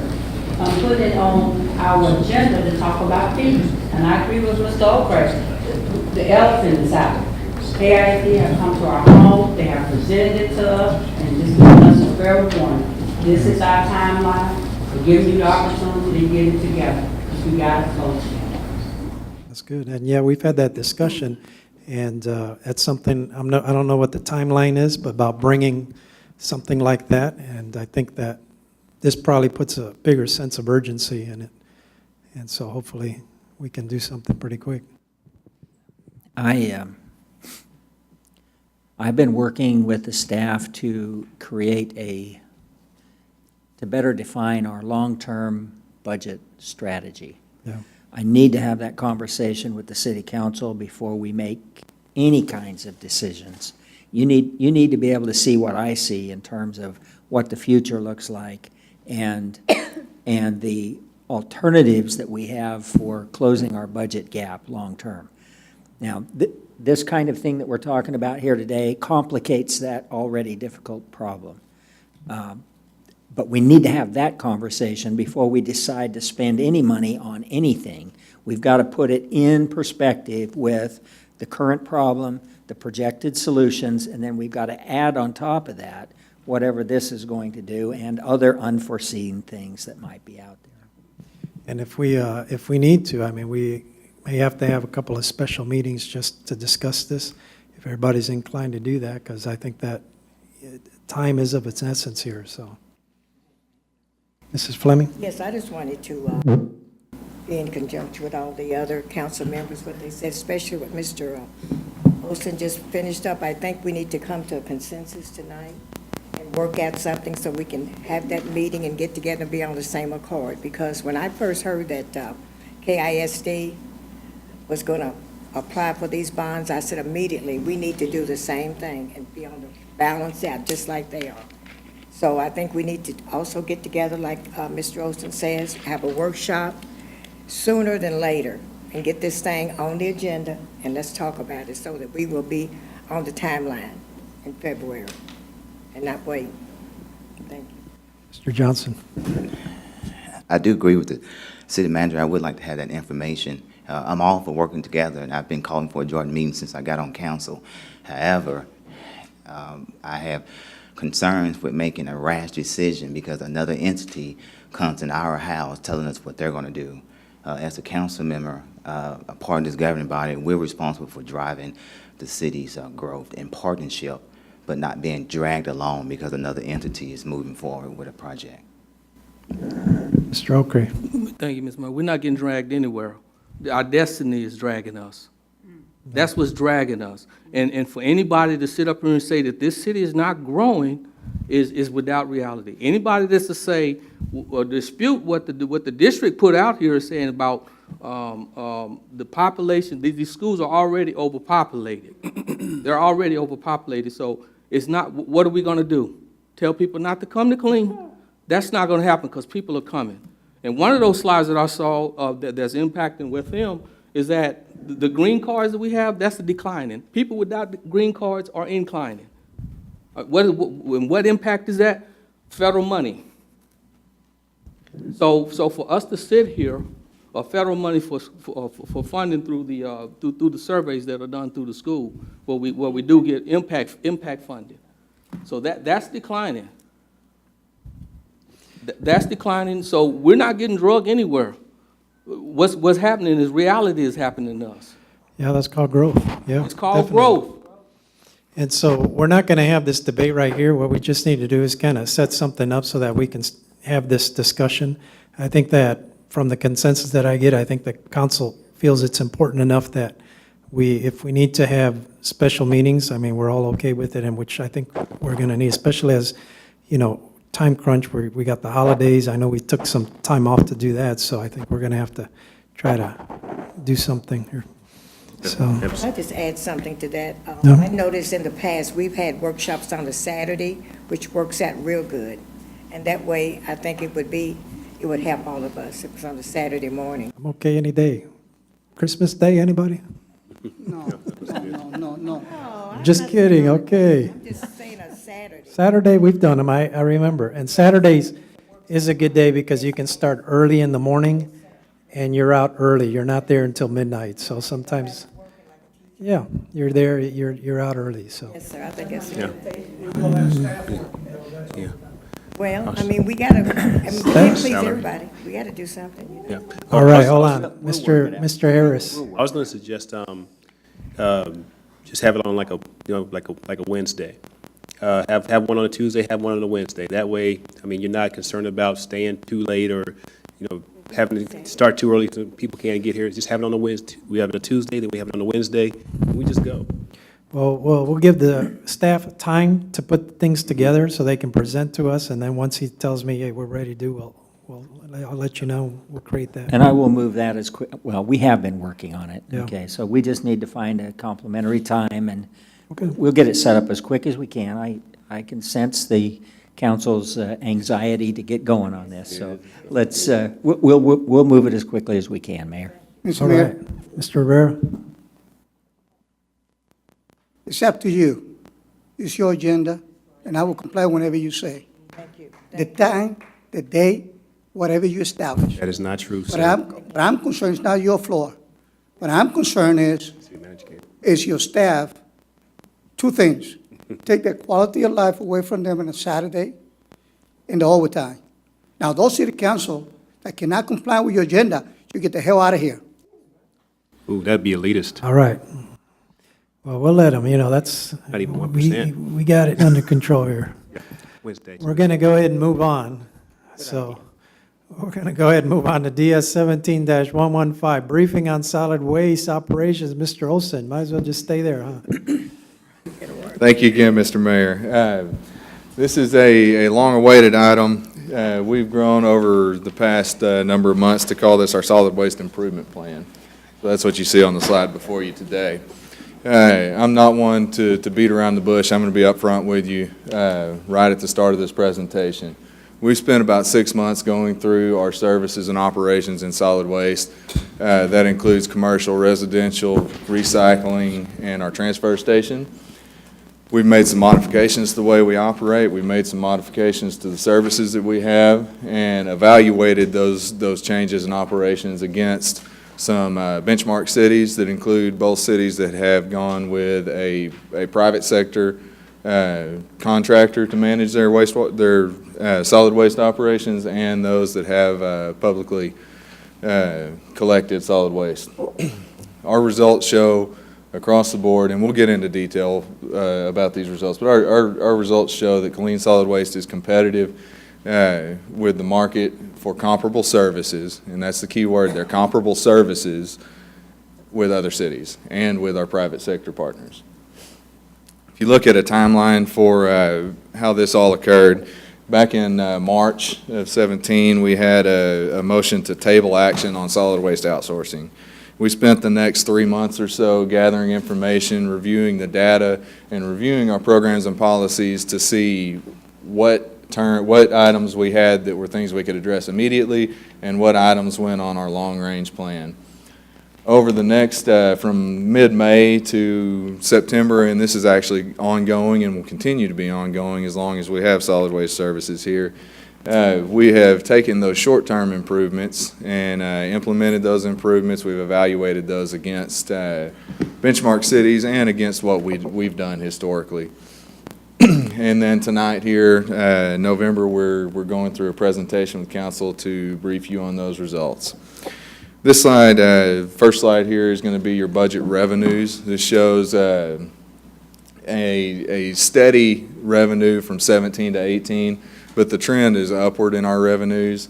One thing you'll notice in fiscal year 17, we had a transfer in just under $500,000. That was associated with the fleet replacement program, so there's a little bit of an anomaly there, but if you take out that 491,000, our revenues have remained pretty steady over the course of the last 3 years. When you look to our expenses, we are generally trending downward in expenses. I'd like to point out specifically, you look from fiscal year 16 to fiscal year 17, we ended fiscal year 17 $1 million lower than where we were in fiscal year 16. As you move into 18, we've budgeted, yet still a decrease from 17 to 18, and we expect to finish much lower in 18 as well. Our methods for this process have been to divide what we've evaluated into 2 categories. The first category was a short-range improvement. We define that as an improvement that could be accomplished roughly within 90 days. And not only accomplished, but we like to see some sort of measurable result as part of that, inside of that 90 days. Those improvements were intended to be for efficiency, look for a better economic impact, boost employee morale, and just generally overall the image of our solid waste division and our customer services. The second category was our long-range strategies, and these are strategies that obviously they have longer than that 90-day initial period. These are things that we continue to look at as things go on, and it's important to note here that anything that we identified as a short-range improvement automatically goes into that category of a long-range strategy. This isn't something that we look at and then just forget about because we can check the box. We're continually looking to improve all of these things, and if we find a better way to do it, then so be it. So what we'll start into here with this next slide is the first of our short-range improvements. Initially, we looked at a review of all of our service charges. This is everything from residential collection fees to commercial fees to roll-off dumpsters, anything and everything. We saw no major anomalies within our residential accounts. There were nothing major inside of our general commercial accounts, but we did note two anomalies. One being that city facilities, for example, your streets building or city hall or any other building receive trash service for free. Now, you may ask, why is it important that we note the cost of this service? It's important because were you to outsource solid waste, those services would no longer be free. Those services are things that you now have to pay for. So for city facilities, the increase in revenues is $109,000 per year. The other was a handful of nonprofit agencies that had been identified over time by some means or methods that they would receive a waiver on solid waste fee services. Those were remedied upon identification, and that total came to $27,917 per year. So next, moving into to fleet services, we noticed 3 key issues, and I want to be real clear here when I talk about issues with fleet services. In no way am I saying that fleet was doing anything wrong or that there's any negative impact on fleet. What we ultimately had here was a breakdown in communication between the 2 divisions that was causing some inefficiency. So we noted 3 things. One was an unnecessary labor charge for our in-house repairs. And that was just due to the way the software system was set up, and it created somewhat of a double dip there, so that we paid a fee for fleet in the beginning of the year, and then we paid again as we had a repair that occurred. Those have since been remedied.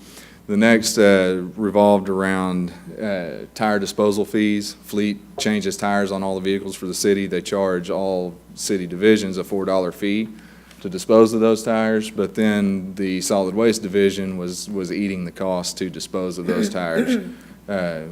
There was no transfer from fleet to solid waste to dispose of those tires. And the final, the one that really drives our budget here is just our vehicle downtime. what we noticed is that we had a lot of communications at our lower levels with an equipment operator coming in that drives the vehicle on a daily basis, and they were going to talk with fleet and saying, we are having problem A, B, and C.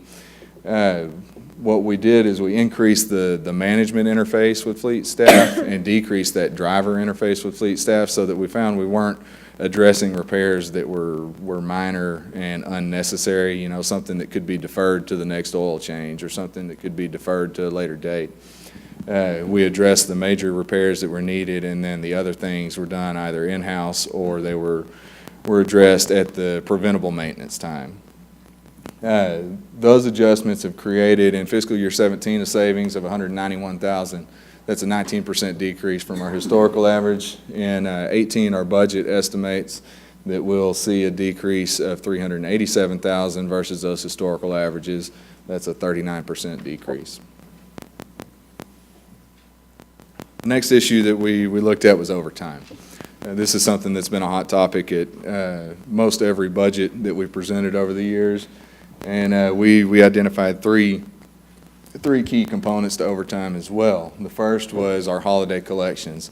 Not everyone may know this, but our residential trash is collected Monday, Tuesday, Thursday, Friday. Commercial services are collected 7 days a week. And that includes all holidays. So when we have a holiday and staff would normally have that day off, our solid waste employees are coming in and working those days, and that creates excessive overtime.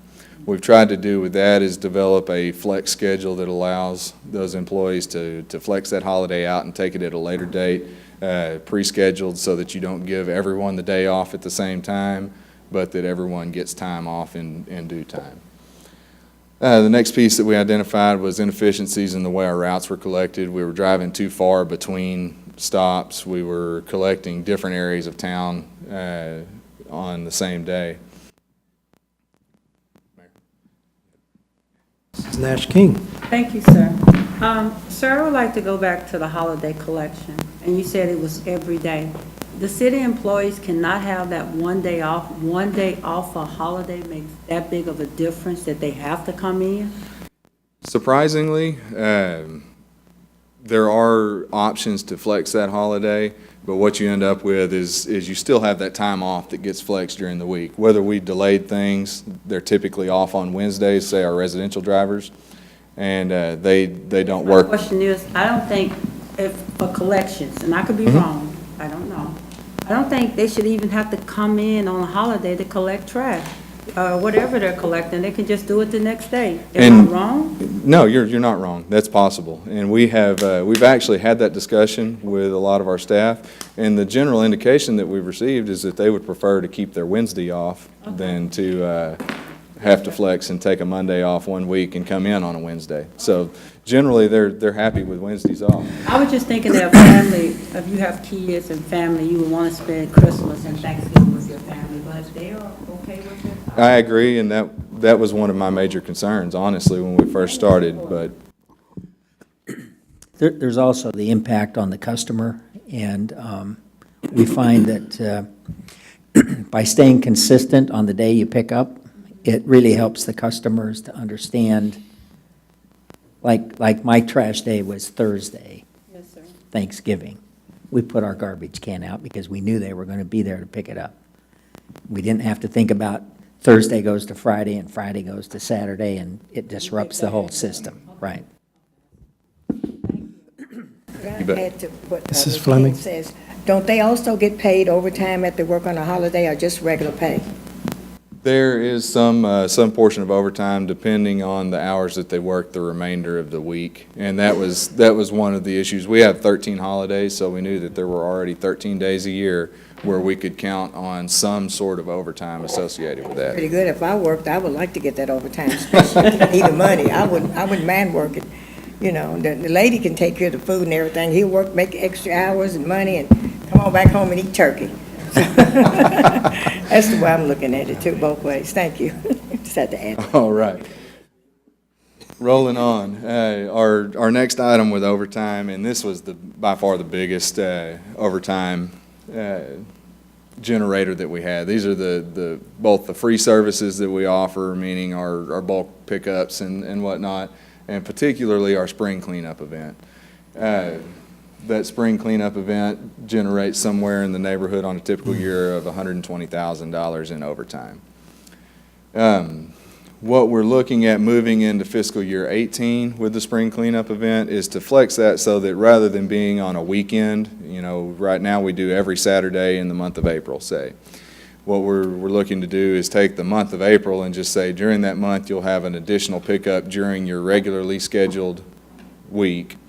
Avoid bringing those folks in on Saturday. You'll still have, say, some longer days during that week, because routes are going to be a little bit slower, but all in all, we would look to reduce that overtime number there as well. One of the key components to reducing that overtime was just to establish a standard across the board. What we found too was that in some sense, folks were getting comfortable with things taking longer. That's the general sense of things. As you work, you get comfortable, more and more comfortable with it. And we established a line saying that this route is expected to take this amount of time, and anything that sways from that, obviously justifications are accepted, but justifications are required to a higher standard than previously held. Again, we flexed that holiday time to the extent possible, and what we saw was a savings of $14,500 in fiscal year 17, and we're expecting roughly that same number, around $15,000 in fiscal year 18. Again, the percentage that you see there is based on historical averages. It's a 5-year historical average, and we're 7% below that. We do have an internal goal within solid waste to reduce our overtime by an additional 5% in this fiscal year, so that equates to an additional $9,400 on top of that $15,000. I want to take a minute here to talk briefly about our employee morale. As you can imagine, as you start hearing discussions about outsourcing your job, your morale in a division is very difficult and very volatile at that time. We took the strategy of having some increased communication with management, making sure that everyone was informed on the process, what was going on, and how things were happening. Some other minor things that we looked at was just making sure that some folks had the proper tools for their job. One that I like to hit on here, Mr. Reynolds had a meeting and some of the drivers were complaining that they had to drive to the fleet barn every morning to get a tire pressure gauge to check the tire pressure on their vehicle before they rolled out in the morning. So we purchased, little $1.50 tire gauges for all of our drivers, and having that tire gauge saved them 10, 15 minutes in the morning, and the morale boost that came with that was well worth the investment.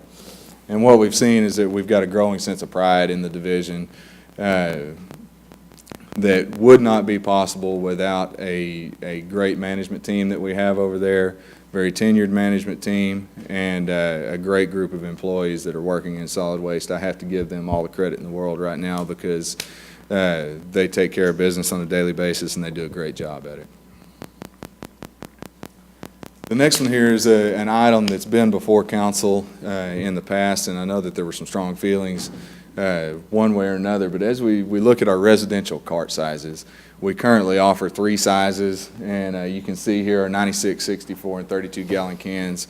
The percentage that you see out next to it is the percentage of our customer base that chooses that option.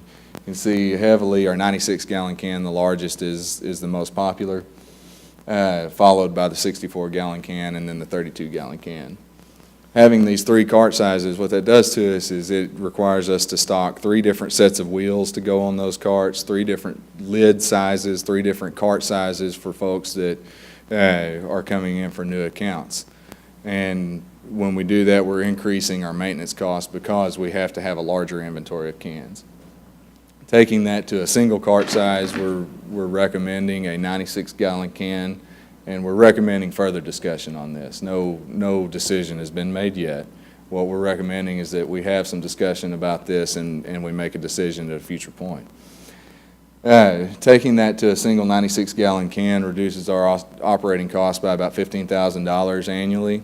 It would require an initial upfront investment to purchase some additional larger cans of approximately $30,000. And moving to that single cart size offers us a little bit of leeway too in what we can offer as services in addition to what we currently offer, such as potential to better move into curbside recycling.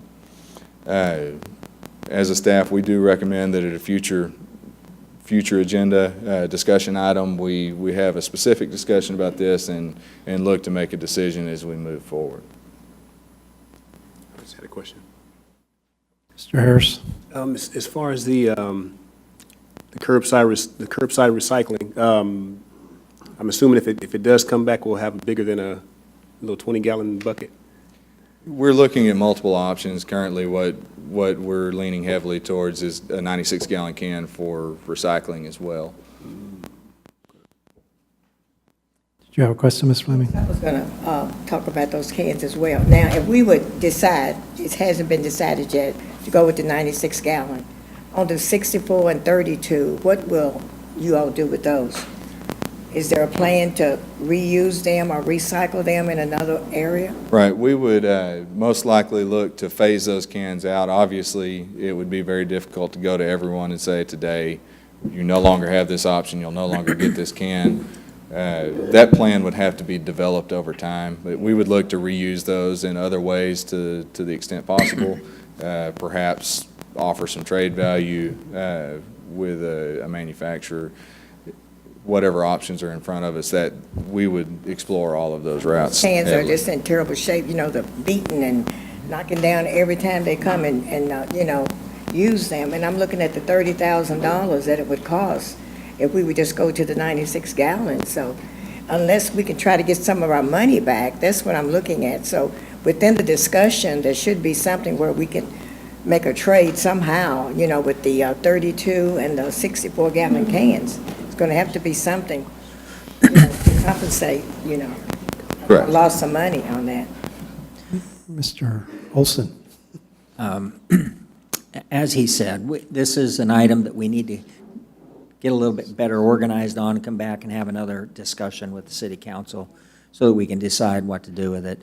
I will tell you that one of the primary concerns I have is I think most people who pick the smaller can size do it because they're aged or infirm and have a hard time manipulating a larger can.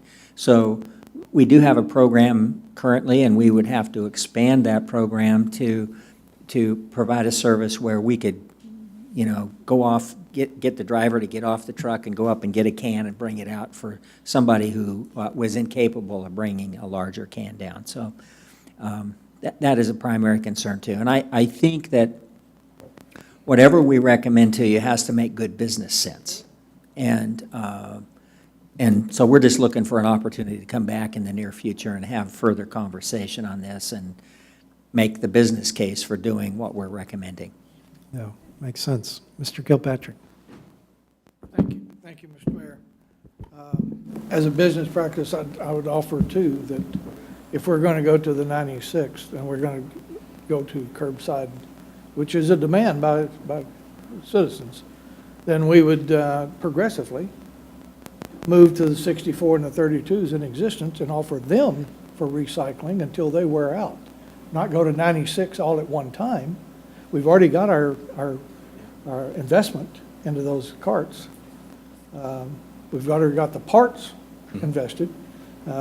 We would just change those over into the recycling program. And I may not want a 96-gallon for recycling, but I would certainly take a 64 if that's an option that's already there. But I'd offer that for future discussions. Thank you, Mr. Mayor. All right. And so this is the last slide that touches on our short-range improvements. One of those that you saw in your recent past, back in September, we replaced a portion of our transfer station floor. With that, we're expecting to see at least $15,000 per year in return investment in our deferred maintenance that we would see on the solid rubber tires and the rubber squeegee blades on top of that transfer station floor.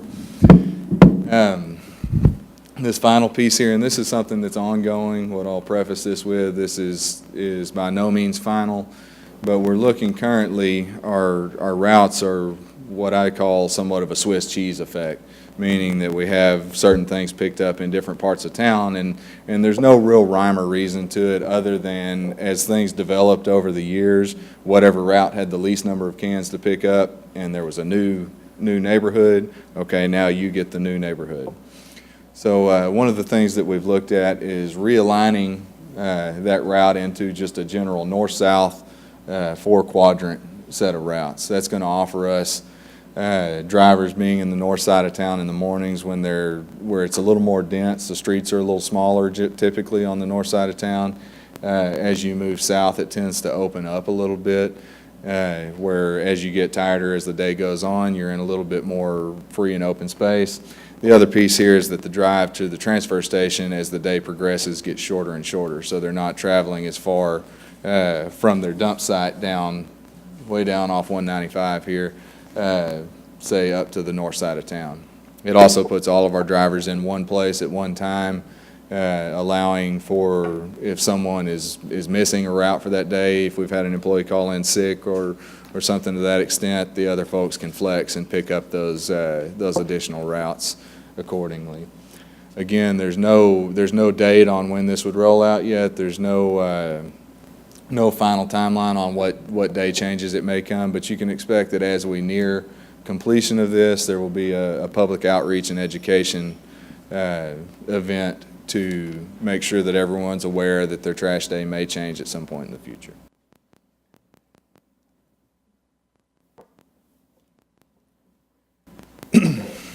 So when we took all these things into consideration, and what we tried to do here is break this down into a true cost of service for both our residential services and our commercial services. What you see here is we identified a core mission, and that means this is the dollar amount that it takes for us to go collect solid waste and dispose of it. That includes our transfer station fees, it includes the fleet fees, all of these things that it requires for us to operate. And this fluctuates from year to year, and you have to keep in mind here when we show this cost, this is an average based across all of our can sizes.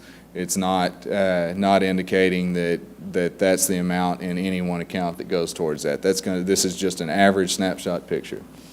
But what we see in 17, we were at approximately $15.11 per month per customer to do that residential core mission. As we moved into 18 with the cuts that we've made and the efficiencies we've gained, we're at about $11.63 per customer per month just to collect the garbage. When we look at our free services, these are those services that we talked about. Our spring cleanup, we have 300 pounds of free drop-off at our transfer station per month that are allowed. We have an amount of free brush pickup that's done on a weekly basis, free bulky item pickup that's done on a weekly basis.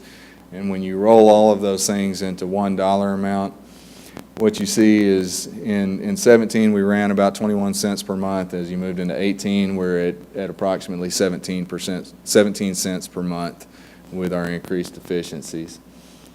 Right-of-way mowing is another one we've talked about over the last several months. And right-of-way mowing, for whatever rhyme or reason at the time, was placed inside of solid waste. That's where it's still housed today. As you can see, we've scaled it back considerably from $900,000 in fiscal year 17 to approximately $760,000 in fiscal year 18. But that accounts for about $1.26 in fiscal year 18 in that monthly cost of service. The last piece here is the franchise fee. This is the fee that our solid waste division pays into the city's general fund, and that is to help account for the wear and tear that those solid waste vehicles have on our infrastructure as they go over the streets, as they travel through the town. That fee is set at a percentage, and it helps to account for that. The residential portion of that fee is approximately $970,000 for fiscal year 18. That equates to $1.61 per month per customer. And that's based on a snapshot of the total number of customers in October of 2017 and average monthly costs. Mr. Olson? All right, so there's a couple of points that I think we need to make here. Where is the administrative building cost? Is that in the 1163? That's tied into your core mission.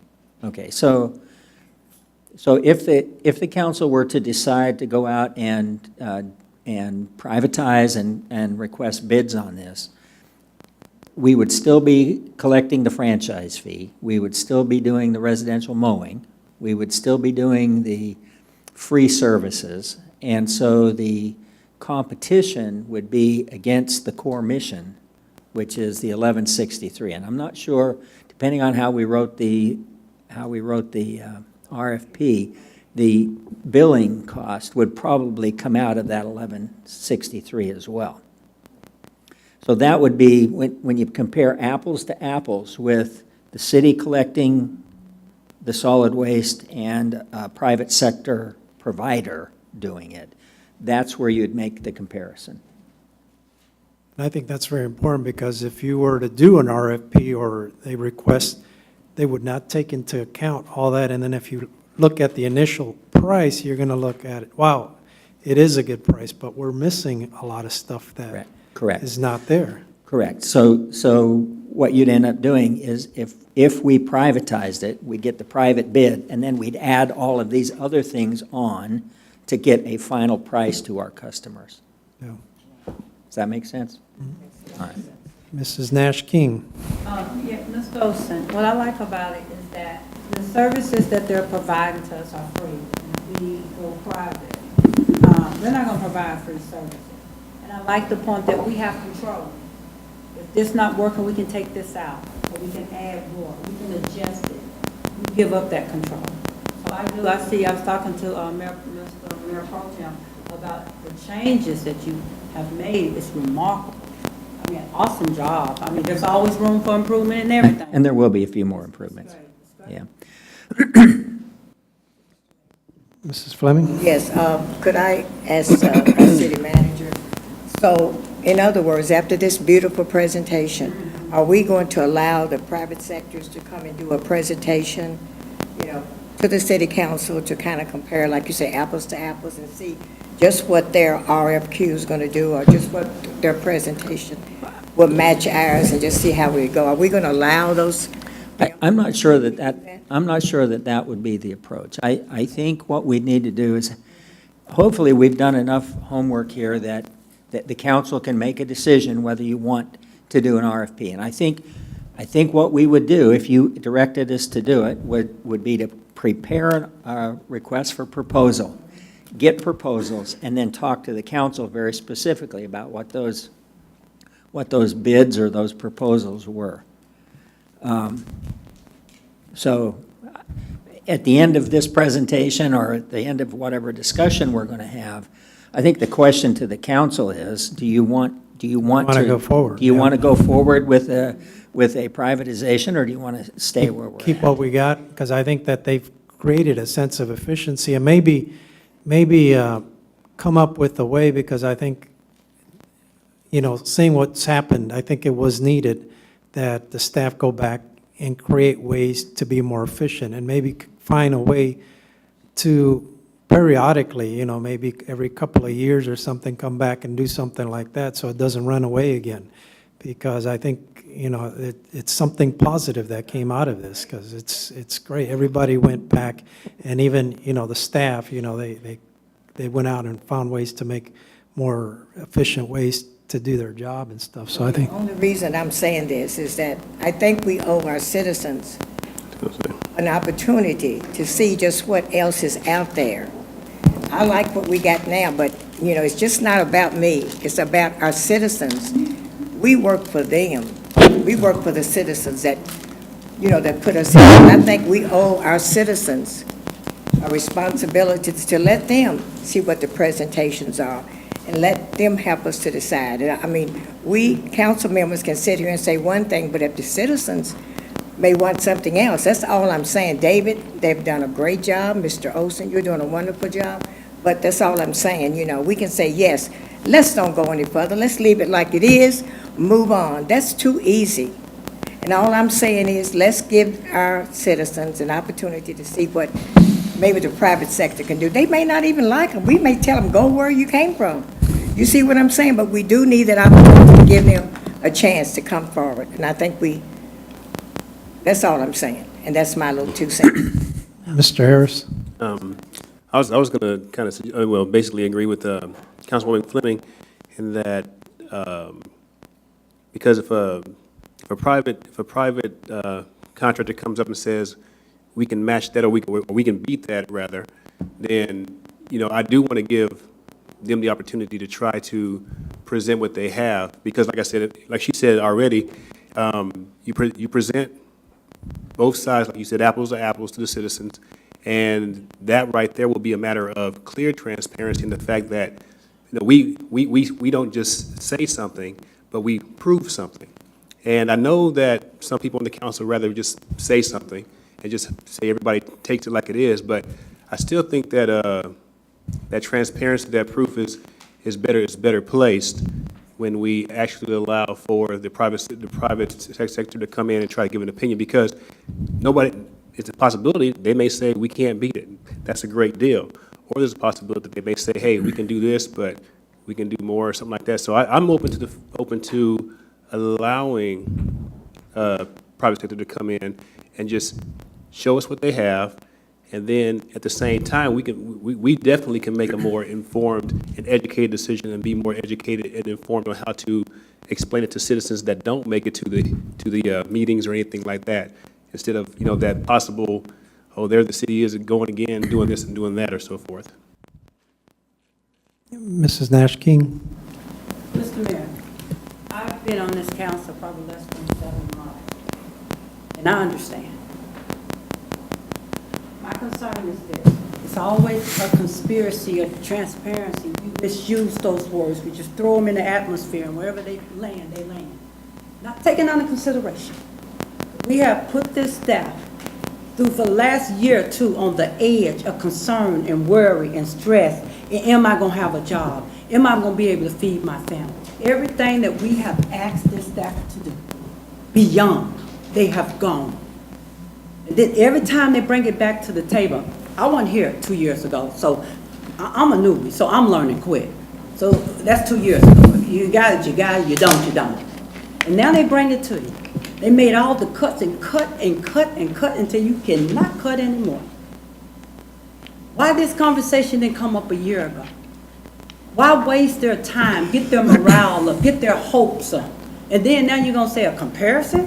What is there to compare?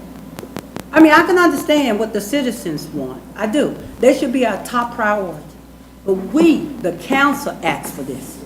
We never had one citizen to come stand here. We didn't have them to stand over there in City Hall requesting it. We requested this. It's always something the city is doing. It's a conspiracy. They misusing money. It's always something. So when they go back, and I've taken up all this time, Mr. Mayor, to bring this before this council and go back and tell them, hey guys, listen, you may not have a job next week, and you may not have one 2 months. And so everybody that's over there that went beyond to work hard, and they started to get their stuff together and move on, or look for jobs elsewhere, and then we bring somebody in with a bid cannot even come close to this, then where are we? That's my concern. When is enough is enough. Thank you. All right, good points. Hold on, let me get Mr. Olson. No, you want me to go first? Yeah, before I get to our mayor. pro tem. Well, I just want to make this point. If you want to know what the private sector can do, you need to do an RFP and get them to bid on it. Otherwise, what you're getting is a sales talk that may or may not be what they actually bid on. So if you want to know what the private sector will really do, put together an RFP and have them put a bid down so that they commit themselves to what they will really do. And how much does that, because I know that's going to take some staff time too, especially right now that we were talking about transportation and bond and stuff like that. So even if it came to doing an RFP, I don't think right now would be such a great time to, get the staff involved in that, because I mean, I'm sure there's a lot of in-depth detail that goes into that. If we get the direction to do it, we'll figure out how to get it done, and we might have to hire a consultant to help us, given everything else we've got. We'll figure out a way to do it if that's what you want to do. Mr. Gilpatrick. Thank you, Mr. Mayor. I have a point of order. They're in the middle of a presentation. They haven't even got to the commercial portions yet of slides. And we're debating whether we want them to have outside people come in, what we're going to do, how we're going to do, before we even have a consensus of what we're going to do.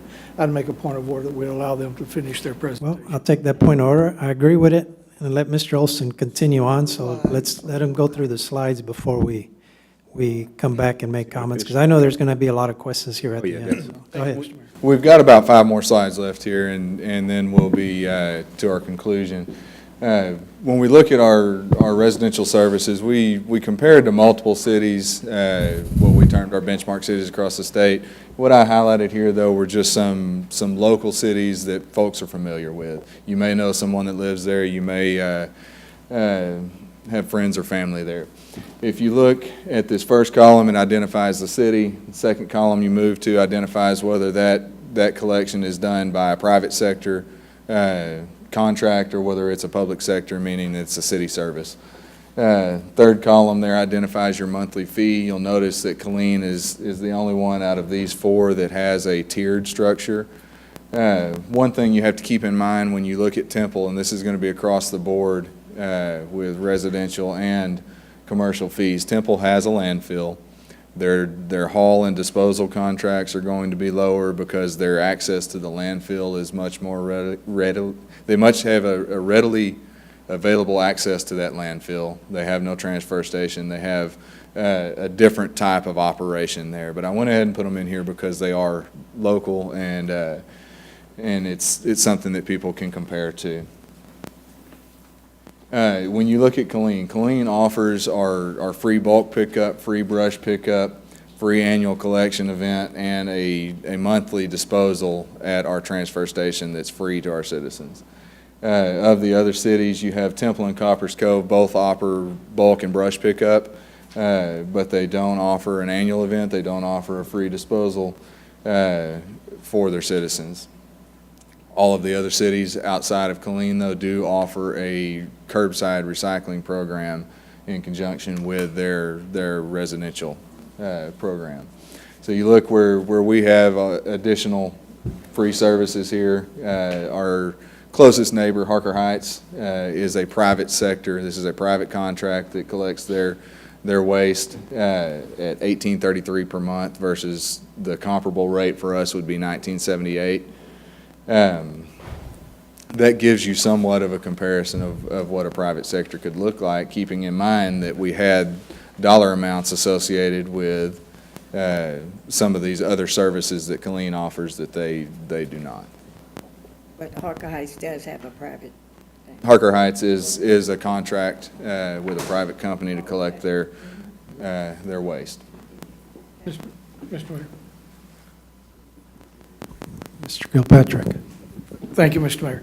Is it not a fact also that Temple was private, was public, went private, and now they're back public?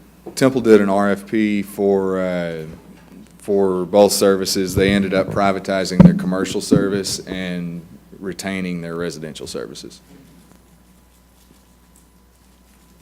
As you look at our commercial core mission, this one's a little more simple, at least in this aspect. It gets much more complex on the next couple of slides. But the commercial core mission, we're at approximately $221.11. That is a big caveat that it's an average, because what you'll see on our next slide is that we have a very wide variety of collection fees associated with commercial services. The franchise fee associated with our commercial services is $646,000, which equates to about $35.34 per customer in the city. What you see here is a table that demonstrates our commercial rate fees. On the left-hand side, you see a number of different types of containers or dumpsters. The bottom 3 there is a repeat of a size, but that is a compactor dumpster. That's something like you might see at a big box retail where they put the waste in and then it's compacted. very heavily, so you get a much more dense waste stream there. And then across the top, you see number of collections per week, ranging from 1 to 7. There are a lot of other fees on top of this that we have. We may have someone that gets 7 collections per week, and maybe we have an 8th call out. There's a fee for an additional call out. There's a fee for if our driver gets there and the dumpster's full of trash, and then there's a pile of stuff laying next to the dumpster, they have what's called a reload fee, where they dump, put it back down, reload the dumpster, dump it again prior to leaving. So this is just kind of your base monthly rate that you would see. It ranges from $21.30 for a single pickup of a 96-gallon up to $1,719.45 for an 8 cubic yard compactor that's collected 7 days a week. Now that would be a very large amount of waste for that type of service, but the option's there. What you see here is we broke out, not all of the cities offer 7-day per week collection, so we broke out a couple of comparable fees. We did some common dumpster sizes, a 4 cubic yard and an 8 cubic yard, and we looked at a 1 time per week pickup along with a 5 pickups per week. And again, what you see here, Killeen and Coppers Cove are both city-operated solid waste operations. Harker Heights and Temple are contracted to private industry contractors. Again, you see Temple is significantly lower. We talked about the landfill. There's a management contract that comes for the landfill with some of the services that are tied to Killeen's commercial collection, or Temple's commercial collections. So you do see a significantly lower rate there.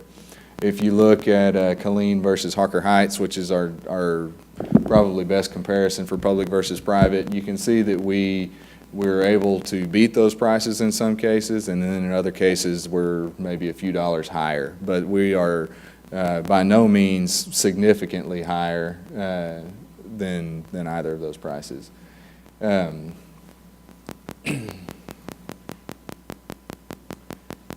Touch real quickly on our long-range improvements that we looked at. The key here for fleet is that we have to continue that fleet replacement program to bring the age of the vehicles on the roadway down. That has significantly decreased our fleet maintenance dollars, and it will continue to do so as long as we keep up with that program. That's something that we will continue to monitor. There are software upgrades and programs out there that could help us better plan routes and get us to a more efficient collection of those routes for both commercial and residential. We're not quite there yet. We're still in the early stages to trying to button this up. We need to continue to monitor our regional partnerships. This is across the board, whether it's collections, recycling, transfer station, any of those things. We need to keep an ear to the ground for opportunities that may be available. And then the final piece, this is probably one of the biggest points that we will need to have some discussion about, is recycling, both curbside recycling and the expansion of our commercial recycling operations. It's an environmentally responsible thing to do. It can be economical for the city. We've had some conversations with Fort Hood very recently, and they've indicated that their recycling program pays for the staff and the equipment to operate that recycling program. So it's doable. It's definitely doable, and with some thought put into it, I think that it's feasible, and we need to have more discussion on that long term. There's the material recovery facility that we've talked about historically, and general expansion of those services. So in conclusion, just to wrap all this up, what I'll say is that our residential solid waste collections are competitive to the extent that we see with our private sector partners. I am very confident that we would be right in the ballpark, and we can beat a lot of those services as well. The key thing to keep in mind here is that you have to look at that same level of service. It has to be an apples-to-apples comparison, and you have to keep in mind that there's a certain span of control that comes with having these operations in-house rather than contracting those operations out. Commercial solid waste collections, it is a difficult thing to compare. It's something we struggled with a little more throughout this process.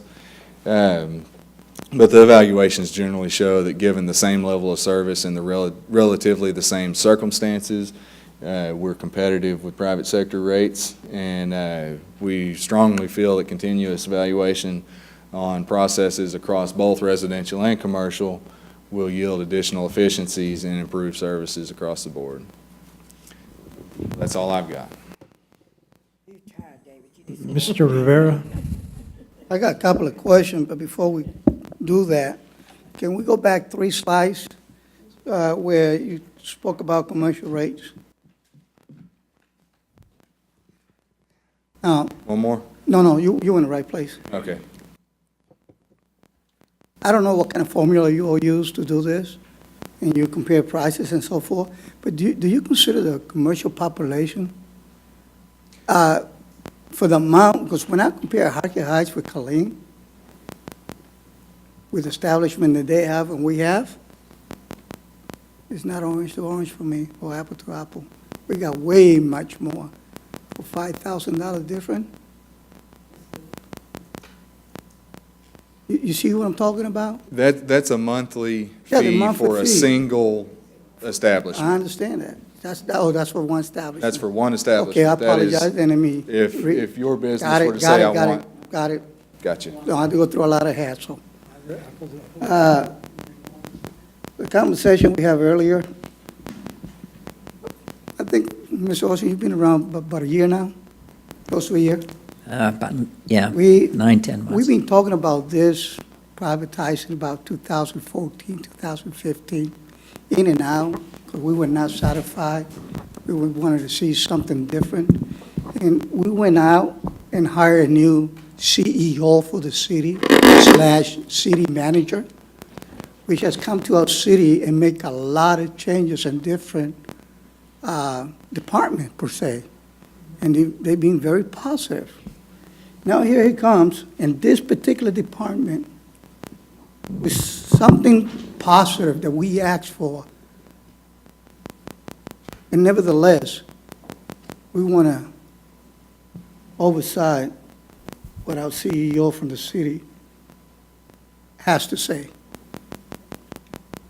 And we're talking about doing something different and take away from your win. We're supposed to be under your win and let it roll at least for a couple of years to see what happened. That's the way I see it. And when we talk about citizen, that we represent citizen, yes, we do represent citizen, but the citizens also expect us to make hard decisions on their behalf. And not only that, not only voter, the whole citizen. They don't have to vote in order to be represented. Not only that, we cannot forget that our employees are also citizens. They need to also be taken care.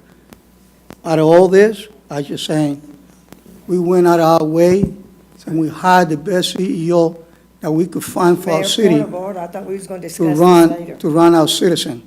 Okay, Mr. Rivera, we got a point of order here.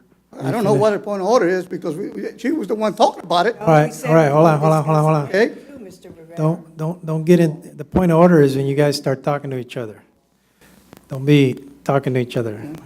We're not having a debate here. And I don't think that's out of the question because that's what we were talking about, okay? So that's one thing I got to say is I'm going to bring this up to see what happened because we spent so many years trying to get a good CEO like you. All right, you done? Finally. All right. Ms. Fleming, you had some? No, I just said, when anybody else says point of order, bam, you're supposed to stop. You just told me a few minutes ago that would be brought up later for discussion, but yet and still, this is brought up, and I said point of order, and it should have been stopped immediately. Am I right, Ms. Davis? You are the attorney now. Am I right or wrong? Well, you should specifically state what your point of I order is. just told Mr. Mayor. And then the mayor rules. Thank you. And I said there's none there. So I said, the point of order is when we start discussing, we gotta, we're, We tabled what I was saying, and he brought it right back. and I'm glad, because you mentioned something about the citizens. Sometimes we take all this stuff personal. It's not about personal attacks or not. This is our good debates here. And we're not about egos or anything. Let's have an adult discussion here. I think we can all do that without getting at each other. You know, everybody has an emotional opinion. I always let you express that, but, you know, just, we got to do that with a little bit of respect to each other, okay? Mr. Harris.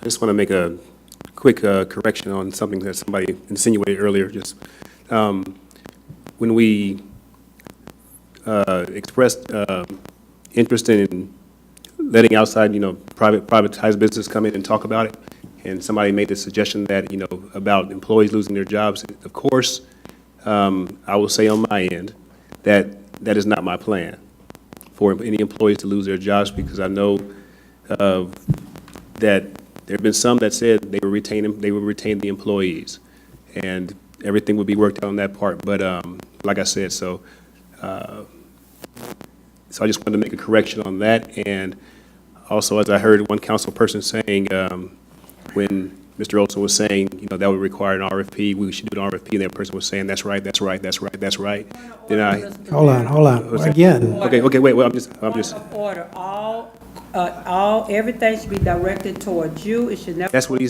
what I'm doing, ma'am. Point of order on you. Hold on. So now, okay. That's it? Yeah. No more?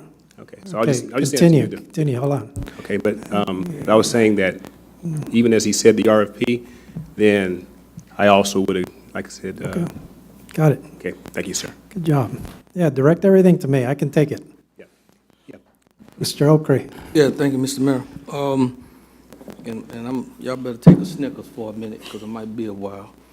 What I want to bring about is, with this that we're talking about now versus what's transpired since at least 2014, and in conjunction with what we're proposing as far as financial policy, it's got to be a reconciliation somewhere.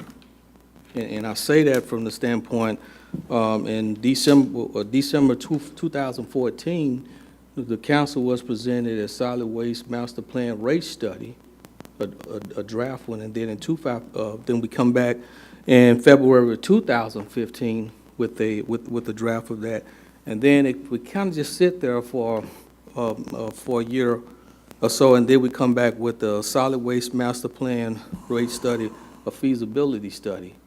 Now, what I learned from that was that a recycle program is going to be $12 million.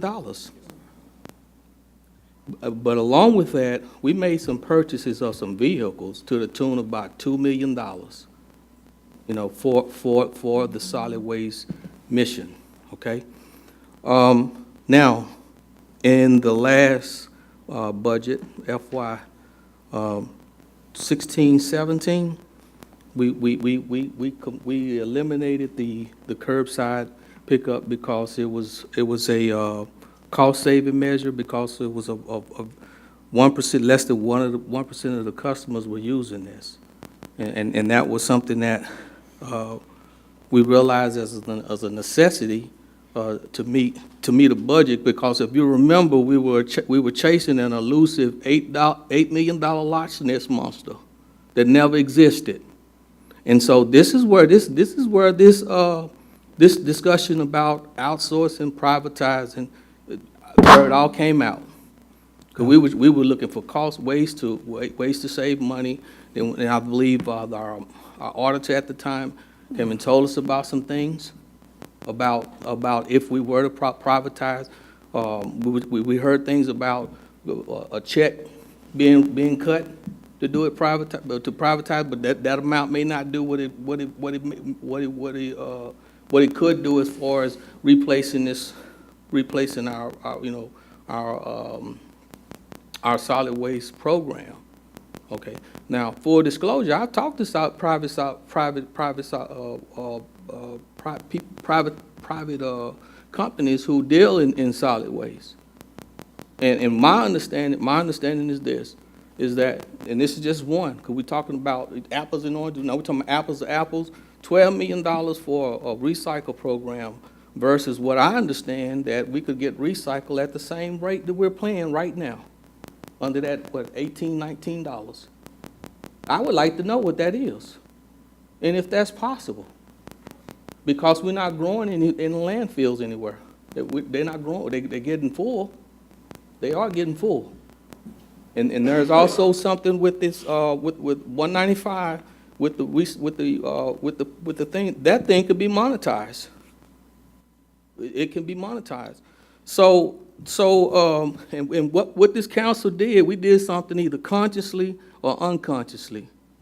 And both things, we consciously went out and said we was gonna do a RFP to look at privatization. And then we consciously come back and table that. And this, with this September, October, about this time last year, is when we kind of made the decision, we made a decision to say, you know what, we're gonna put that RFP out, and at the time, I was totally opposed to that, because I said, we don't need to go pay nobody to tell us what we need to do, but we did it anyway. And then after we did that and found out, instead of it costing $40-some thousand, it was gonna cost $80,000, we said, well, we'll table it, and that was in March. Yeah. All right, we did some other things too in FY 15-16 or 16-17. What we don't see, and what bothers me is that we killed the internal fleet service program for replacing vehicles. That's an encumbrance we're gonna have. As long as we are doing solid waste, we're gonna have that. And we were taking money from enterprise fund and any other place to make these these purchases. But we killed the council. We killed that. We killed it for all vehicles, which includes these solid waste vehicles that are eventually going to have be replaced, and they're going to need maintenance and we're going to spend money on maintenance because they need maintenance to stay on the road to do the mission. So, I think we throw around. I don't throw it around. If we're ethical, you're transparent. I've said it before and I'll say it again. If you're ethical, you ain't got to tell nobody, hey, look at me. No, you're going to do what's right when nobody's looking. So I think what we need to do is we need to compare apples to apples. And we need to see. We had the RFP out there. We wasted almost a whole year, tabled this thing because we was going through a budget process, and council at the time, during the heat of the budget cycle, decided, you know what, we're just going to table it right now. And we lost a year or more. But we've been talking about this since 2014. Since 2014. And God knows I love all of our employees here. God knows I love that. But you know what my charge is to deliver services efficiently and effectively to this city. I don't know what that looks like. Does it look like us maintaining the same thing that we're doing now, or does that mean we privatize? We need to compare apples to apples. But it needs to be a reconciliation in there. So how is this going to play? How are we going to go from here strategically? Because we're still talking about O&M for vehicles. And no, I don't think those things cost what? They don't cost less than $100,000. That's something we're going to have to continually do. And we're going to have to continually ask people, to either replace these vehicles or give us money to keep them repaired. So I think we can go, I believe we need to go a little further. I really believe we need to go a little bit further and let's really see, because this willy-nilly we've been doing, this willy-nilly out here looks like a good thing to do. I thought it was a good thing to privatize. But I think we need to get some. We can't sit up here and it's time out. People know what's going on. People are looking at their dollars, and we need to be able to respond with what we're given. Yeah. And one thing you did mention is, because I remember that too, because we could have done that RFP from the get-go, but I remember the city council decided, you know what, we're going to give the city manager an opportunity to go out there and look and then come back. And then now that you mention it, I'm thinking, why did we even give them that opportunity? Because we're back to where we started. Exactly. We could have done the RFP back then, and we burned but daylight. right now, they did all this work, and then we're going to go ahead and do this anyway. So it doesn't make any sense. So but we just can't make decisions. Mr. Harris? I'll just say, of course, I wasn't on yet when they decided to do that, but when we gave the city manager the opportunity to go back and, the staff to go back and do this, then I guess in my opinion, that gave us something accurate to compare when that happened, because I remember 2014 when we had a discussion, just like he said, and it getting tabled and put off and so forth, and even as I was tracking when I wasn't on, it was getting put off. But like I said, I think now we have something to compare, and as I said, if this turns out to be the best thing, then we're there. And if something else turns out to be the best thing, then we're there. But at the same time, even like Councilman O'Cray said, I mean, I hold our employees in the highest regard, I do, okay? And that's why I say, even so, if privatization did come up, that's why part of my thing would be, we need to retain employees, just, that would be part of my thing. But even so, like I said, I agree with Councilman O'Cray that, like I said before, we should do an RFP and go ahead, since we have something to compare now, and just go ahead and knock that out and get that done, because we've been tabling this for so long. And even with that, if I'm allowed to, I'd like to make a suggestion that we take a consensus over that. Well, let's get this thing started so we can move on to our next item here. And so let's just get a consensus. Do you guys want to put it out for RFP, or you want to accept Mr. Rivera RFP? How do you feel about RSP, Mr. City Manager?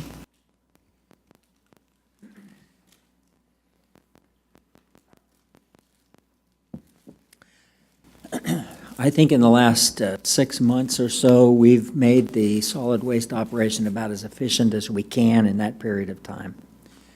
I think we're in as good a position as we can be in to compete or compare with any other city or the private sector. So I think we're ready for an RFP if that's what the council wants to do. And we're as ready as we're going to be. My question to you is how you feel, not by the council, how they feel.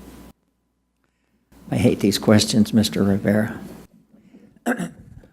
I'm going to speak out of both sides of my mouth to answer your question. I am prepared to do whatever the council wants me to do. And I'm perfectly happy and willing and capable of doing an RFP to get you a comparison. And I'm happy to do that. I don't want to show any hesitation at all in that process. So that's out of one side of my mouth. Out of the other side of my mouth, I'll tell you that I do not think that an RFP is going to show any significant benefit in our residential service. It might show a little bit of benefit in the commercial side. So, How much, okay. No, Can I ask something here, Mr. Olson, too?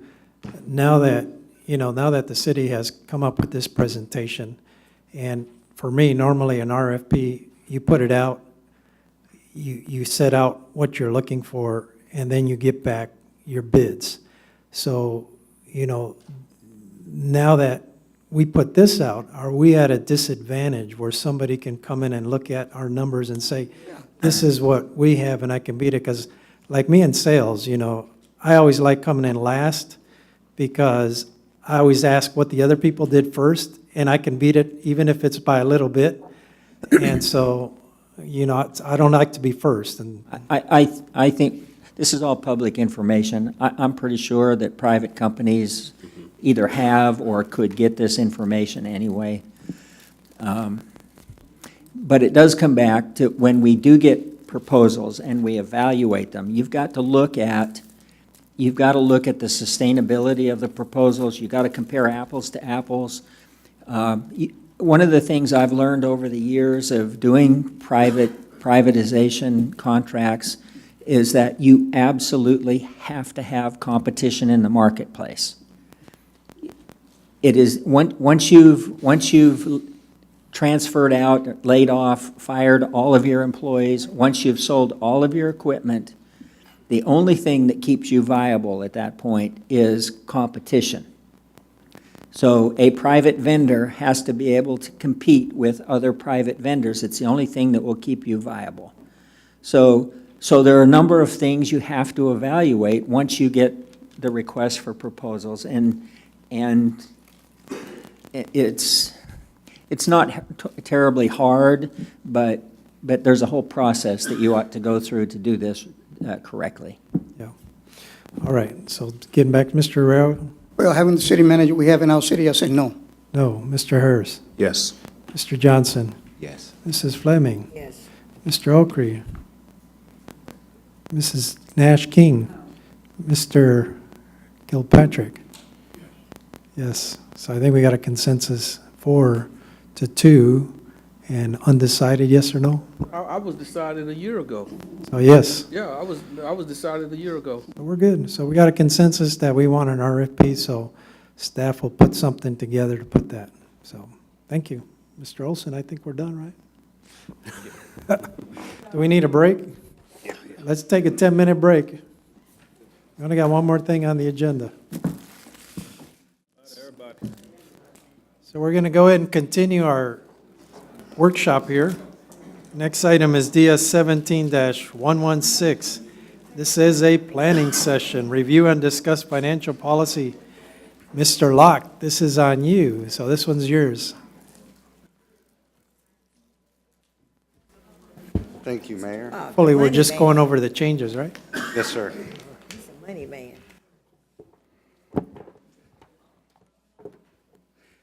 Yes, Mayor. This is just going over the changes that City Council recommended from the last workshop when we went through the financial policies document on a more page-by-page basis. So I will just walk City Council through those changes that were recommended. And then there is a Part 2 presentation, which is one of the City Council members requested some more information on fund balance. So there's a short presentation to just give the City Council some information on fund balance. That did not make the packet, so that was actually provided to City Council this evening as a handout.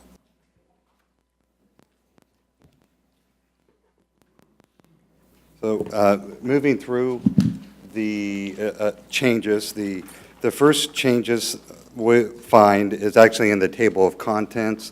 The changes in the table of contents are only to, if you look on page 2, it is to add a monitoring financial policy compliance section. That was one of the recommendations of City Council. And on page 6, it's incorporating the other financial policies that the city has, that City Council has already approved and adopted. And that's the purchasing manual, the investment policy, and the lien waiving policy. That way, this financial document is all-encompassing, and all the financial policies will fall under the umbrella of this document. So, the next page is on page 7. I'm sorry, the next change is on page 7. In the introduction, there was, the Texas Property Tax Code was added. That was just something that was done by finance. It was a major source, governing source that was missed. And one of the items brought up was when will the information be reviewed? So there was language added to say that the policy will be reviewed and updated as established in Section 6 of in fiscal monitoring. And there's actually language in that section that we'll get here shortly that sets a timeline of when the financial policy will be reviewed. The next change is on 9.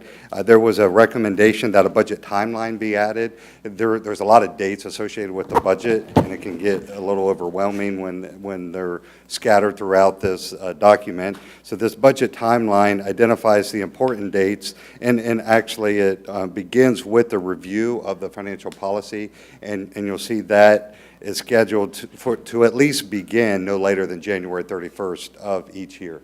So that's when that will begin, and it ends with the adoption of the budget in September 20th. All the other key dates that involve City Council and that City Council is part of are listed there as it relates to the budget. The next change is on page 10.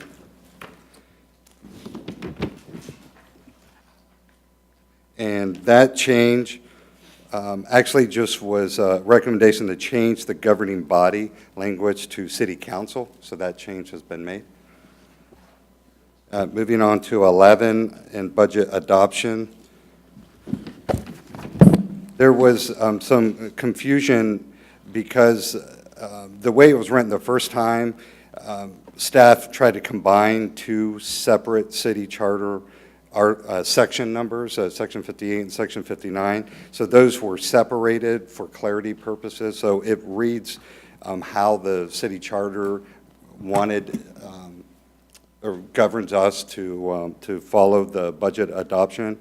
That language is the language from the city charter. So the city charter does read that the budget shall be adopted by the favorable vote of the majority of the members of the whole city council. That is how the city charter reads. I know there was some conversation last time, and that's a directive from the charter. And I'm sorry, as I'm going, if you have questions or if you want me to stop, please stop me.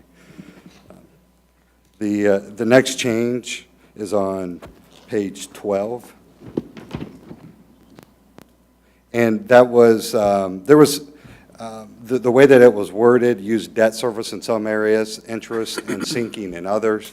So the debt service reference was changed to interest and sinking for consistency throughout.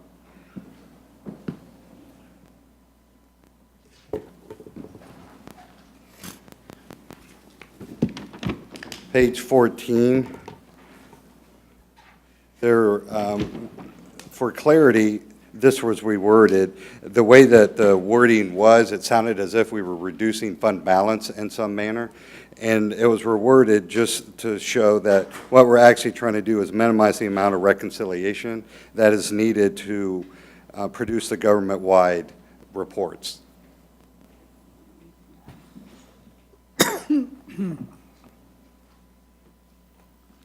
The next change is on page 16.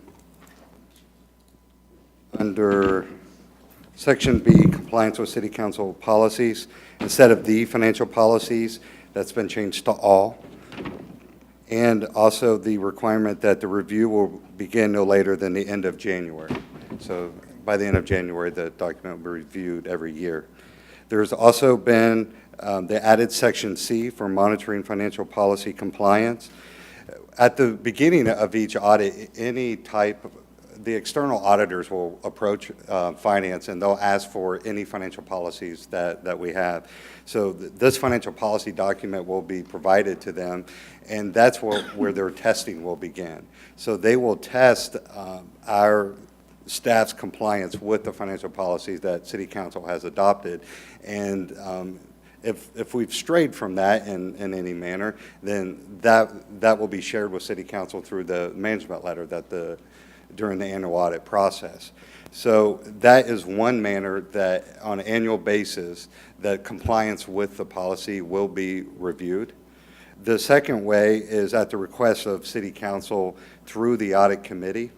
The city auditor can perform an in-depth review on any of the items that City Council deems necessary within the financial policy document.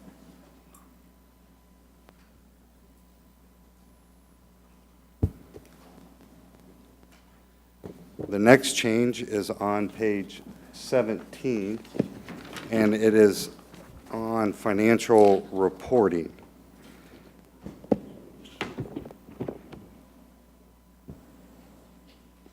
And the strikeout of city charter above was removed because the financial policy requires much more information than what the city charter requires. So the reference really wasn't accurate there.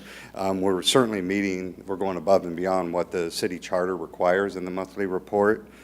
And language was changed that said that the financial report will be provided to City Council through the city manager within the 30 days, and that it will be posted to the city's website instead of May.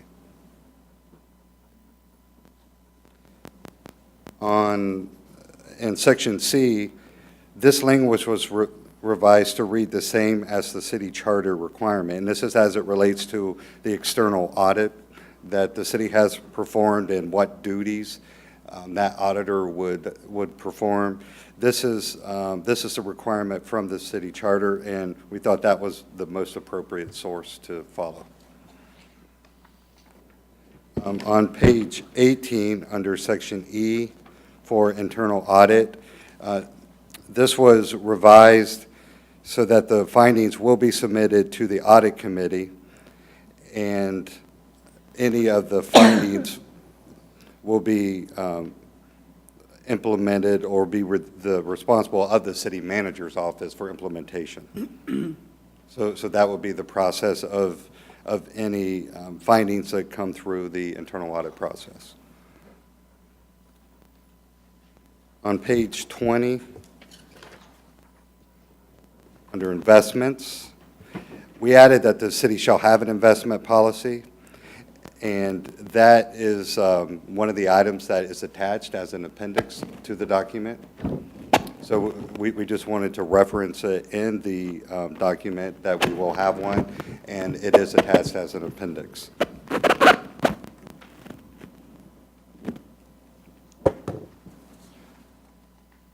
Under grants, the language on the same page, the language was changed to read more similar to the grants section of the document, and it also refers the reader to section 20, which is where grants were covered in more depth.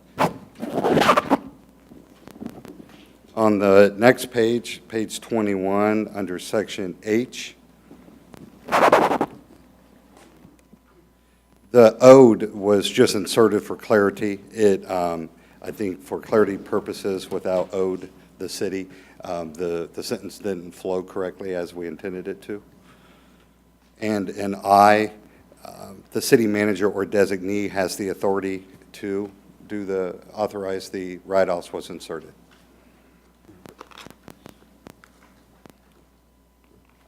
On page 22, under section C, just inserted that the city shall have a purchasing policy. And that is also one of the documents that is attached as an appendix.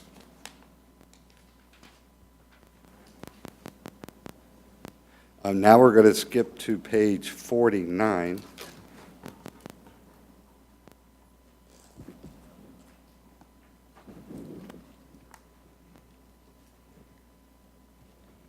Page 49, under section F, funding for service fees.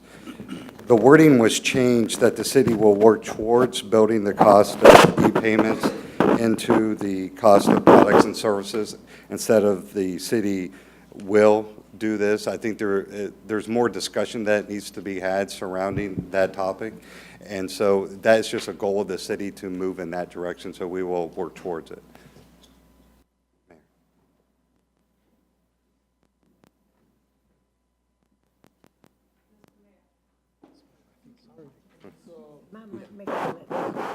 Mr. Okry, sorry.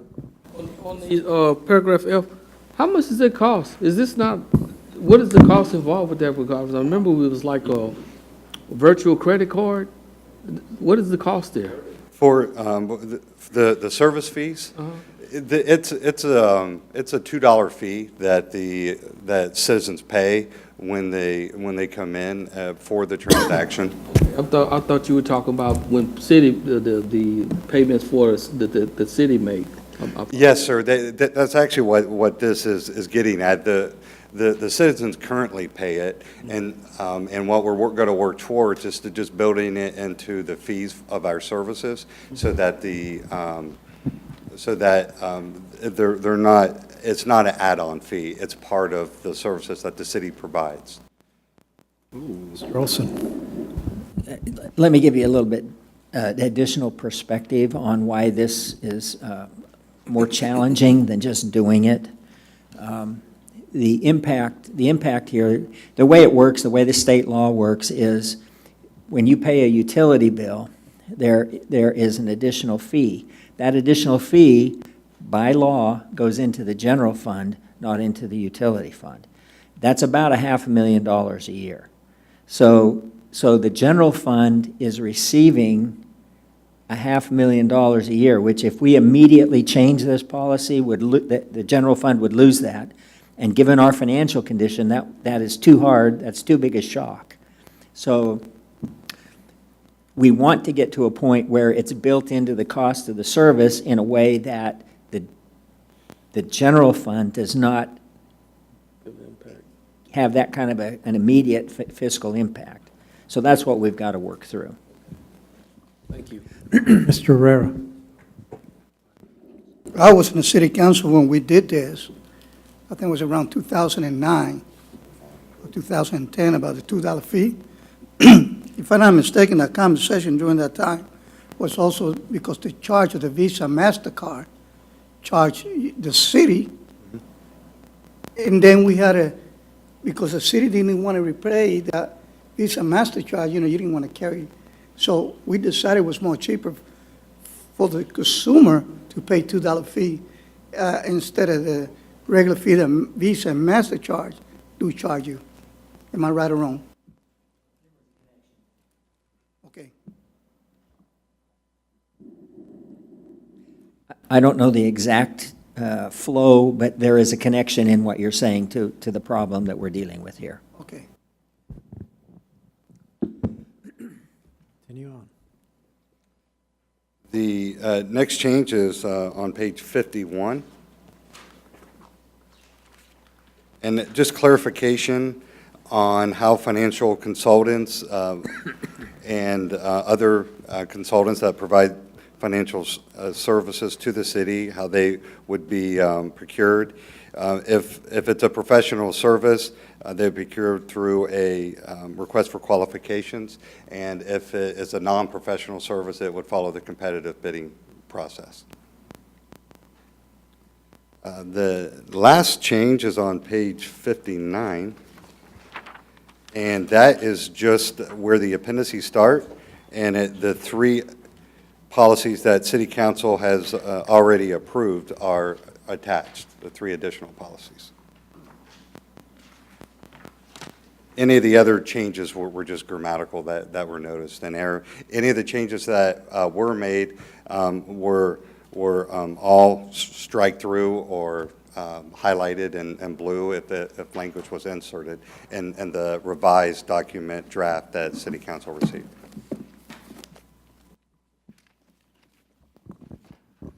All right, any questions?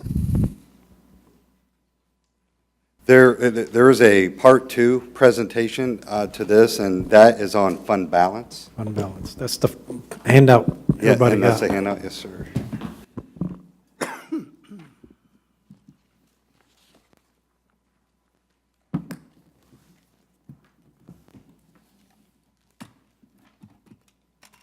This will just provide some background information on fund balance and some comparative information on the city's fund balance levels to some of our benchmark cities. So the first slide just shows a historical reference of fund balance from 2012 to the present. And as you can see, through the years, fund balance had been dwindling somewhat, where it's been used for either operational purposes or for capital outlay. Right now, our preliminary numbers are showing that we'll add to fund balance for FY17, and that we'll be at 25.5%. That is preliminary, but that's what we're showing currently.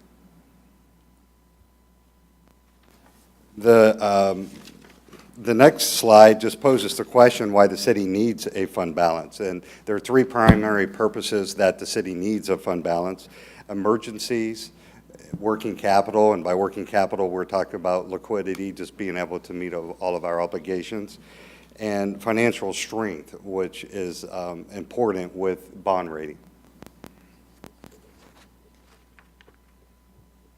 So breaking each one of those primary categories down into more detail, when you think of emergencies, there's the natural disasters like tornadoes, flooding events, and similar instances. There was, in the early 90s, the city experienced a deployment that took a lot of the tax base out of the city, and I know that the sales tax revenue suffered because of that. And then there's other disaster events, and these are more man-made disasters, you could say, like such as train wrecks or an airplane crash or some disastrous event such as that. That having a fund balance can be used to. Ms. Fleming, you had a question? Yes, I have, I'm sorry, I'm trying to get an understanding. When you go into the emergencies, deployment, would that have something to do with Fort Hood and the soldiers leaving, and that causes a hardship on us? Yes, ma'am. That would be considered one of the emergencies, huh? Yes, ma'am. Thank you. And we included that because of the impact it had in the past. Okay, that's what I thought. Yeah, thank you.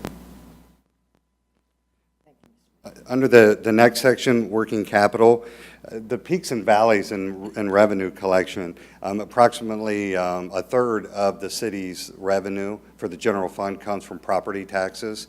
And there are a lot of cities, and especially school districts, that have to issue tax notes at the beginning of their calendar year in anticipation of receiving that tax revenue. With the city having the fund balance that it does, that's not something that we have to do. We can rely on our fund balance until the property tax revenue comes in. Another item is revenue predictability. And here, there's two different items that come into play here. One is the forecasting major revenue sources. When staff puts together the forecast on what we're going to collect in property tax and what we're going to collect in sales tax, if we're off on that forecast, or if there's some kind of event that impacts what has been forecasted, that fund balance can be relied upon to so that the city can keep on moving and operations aren't impacted by that amount that the revenue is off.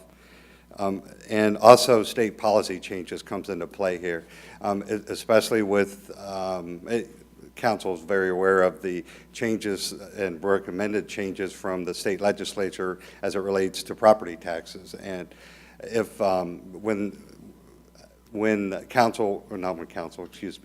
state legislature is back in session in another year and start reviewing property taxes, any changes that are made, there's very short time to react or be able to react to those changes. And having a fund balance allows us to adapt to whatever types of changes may come from the state. It also allows for advanced funding of certain projects, and these are the large-scale projects that City Council would authorize a reimbursement resolution, and so staff could go ahead and move out with the project. We have the fund balance in the general fund to be able to fund it, and then when bonds are later issued for it, it reimburses the general fund for the project. The final item here is the financial strength and bond rating. This is all the rating agencies have different criteria, and financial strength is one of those criteria to all of the bond rating agencies.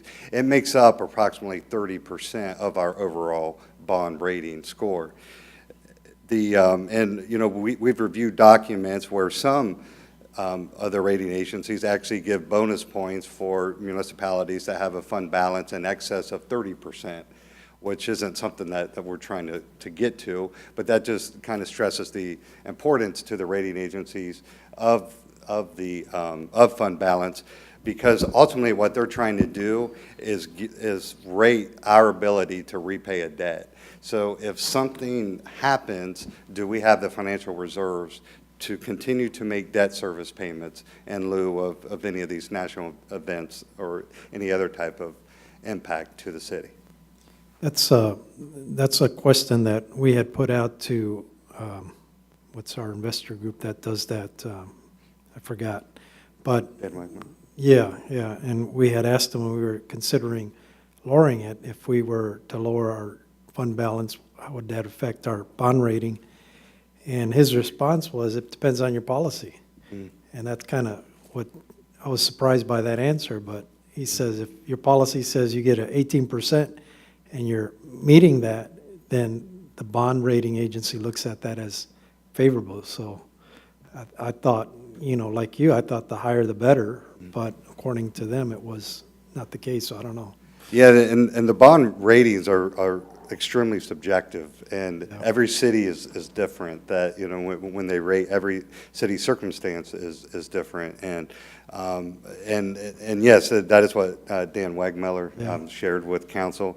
And it was also that there's, if you're adhering to your policy, and there haven't been, because they really look at you over a course of time and don't necessarily take a snapshot if the city council would fall in 1 year, or I'm sorry, if the city's fund balance would fall in 1 year, they don't necessarily lower your bond rating. So it's more on the performance of the city over a course of time. And obviously our bond rating lowers the cost to borrow. The higher our bond rating is, the cheaper it is for the city to borrow funds when we issue bonds. The next slide is just some best practice information from the Government Finance Officers Association. GFOA recommends maintaining adequate levels of fund balance to mitigate current and future risk and to ensure stable tax rates.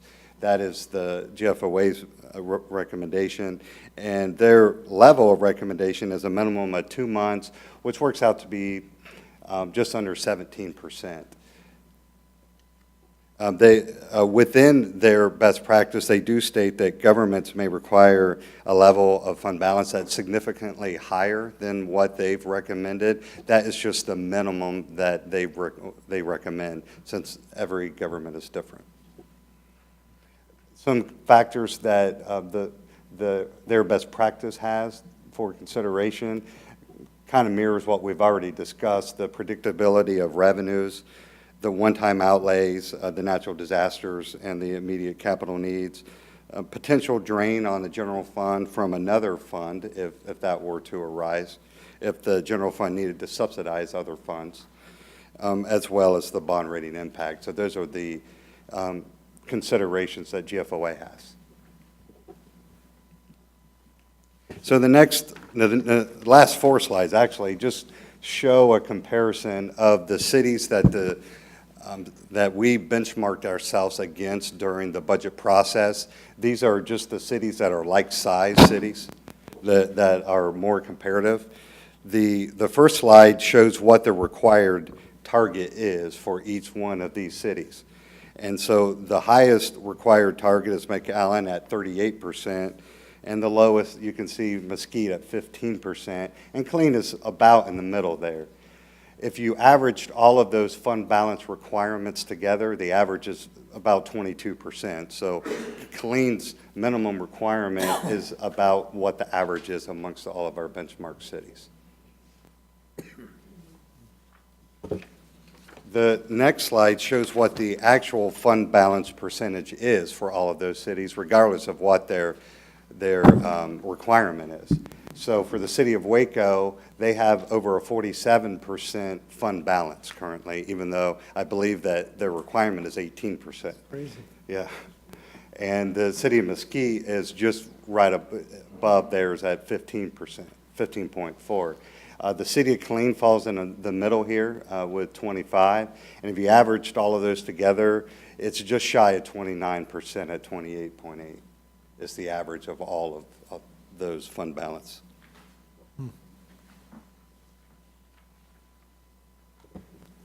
Slide 8 shows what that actual amount is. So for the city of Waco, it's 62.8 million. For Mesquite, it's 17.5 million. For us, it's 19.6. And so if you looked at what the average amount of all of those would be, it's just under $34 million. Crazy, isn't it? Because theirs is 18%, and they got all that money. Yeah. It's a lot of money. Kilpatrick. And Waco is an anomaly in your comparison to all of this, because they have done the very same thing. That it wasn't necessary in 1990, 91, the deployment of soldiers. It was, and that was an anomaly, the fact that the spouses all left. And they came back later, but they left not intending to come back. They went home to mom and dad, like they did in World War II, like they did in Korea, like they did in Vietnam. Congress corrected that, that they would never deploy a full post off ever again. So the deployment is an anomaly. Waco's is the fact of the, and I think it was 1954, 55, tornado that came through there and just a massive wiped them out. Their target is 18%, but they're actually keeping 47.6%. So they're so far away from what they're doing. They're actually taking money that the citizens have paid tax on. They're keeping it in a 0.000.35% interest on a 24-hour, I can get this money out. And they're borrowing money and making the citizens pay bonds, interest and sinking, when they could have used a part of that $60,000 or $60 million and done a $14 million project that the citizens have already paid their taxes for. That's my biggest issue here is where we're at, it says 16.7. I agree with the fund balance. You have to have an adequate fund balance. But we come back to the fact that it says natural disasters, deployments, other disaster events, man-made disaster events. We've been briefed by the city manager that from 2019 on to 2027, we have created a man-made disaster of about a $4 million to $5 million deficit every year, growing from expenses to our revenue sources. But we're holding hostage to $19 million of the city's tax dollars they've already paid, that we could lower that to the 16.7% recommended, our 2-month, as a minimum, and going to 20% as our maximum.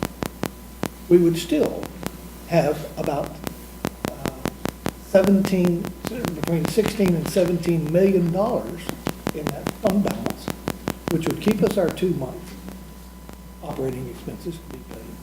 It would still leave us sufficient amount for a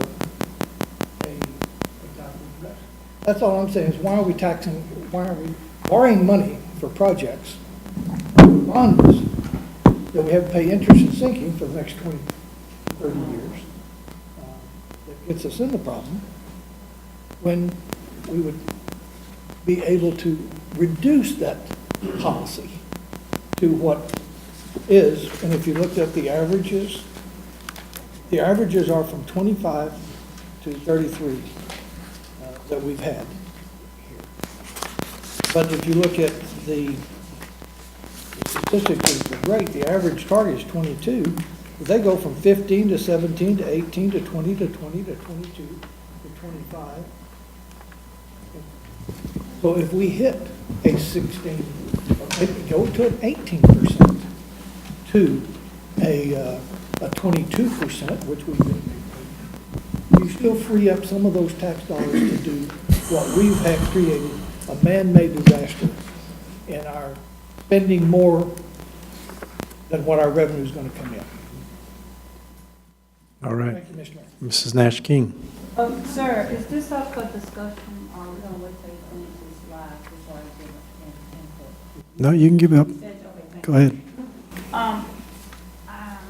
Mr. Mayor, my concern is that the revenue that we have coming in, we have some hot topics out there that we really need to deal with. Infrastructure is a big thing. Yes, we can take money out. But right now, my only concern is if we hire the city manager to manage the finance of this city, and to do that, we have to give him a chance to see if it works. Before we make major decisions about 2%, it's not going to completely get us out of debt. And we know that Rosewood is important, Chaparral is important, the renovation of downtown for me is important. We're in serious enforcement.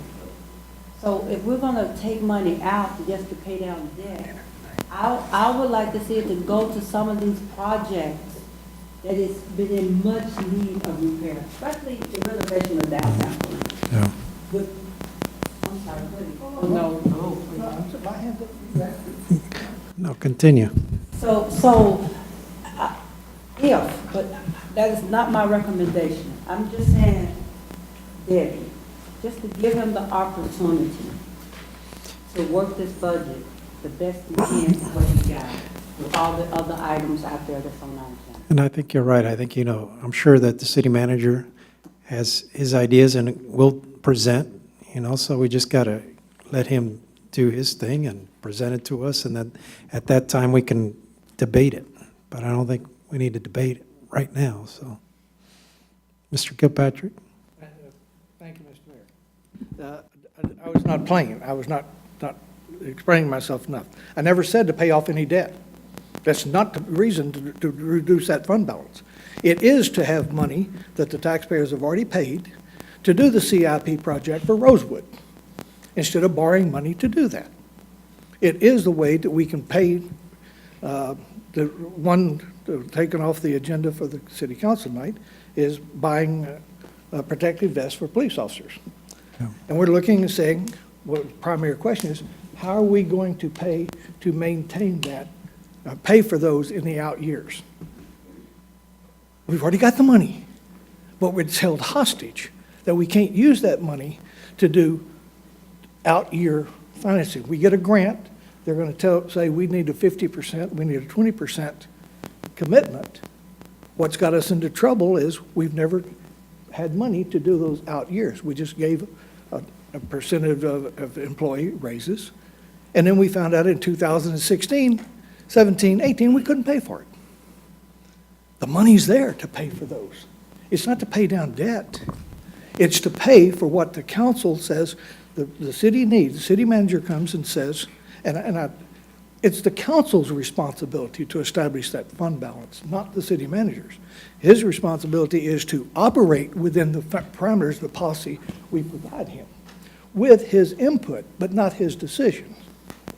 It's citizens have voted for the council members to be financially and physical responsibility with the dollars that we have at hand today, tomorrow, and 5 years from now. So if we're going to vote for a grant that we need, police officers say they need it, sewer says they need this piece of equipment, and they'll get a grant for it, but we need to put 15% down. How do we get it? Right now, we have to take it out of the general fund. What we don't do is it's not there. So what do we do? Which is the thing that we're talking about right now, potential drain of a general fund from other funds. What we're doing is we're borrowing money from another impact fund, putting it in the general fund to be paid back later into it when the money's already there. We've already got that $2 million in there. That's just that we got 19 million of it. Why do we have to have the 19 million? If you go back to each one of the requirements of what we say, emergencies, working capital, and financial strength, the mayor has so eloquently stated. The bond rating didn't go down a penny when we went down to less than 20% last year. The rating stayed the same.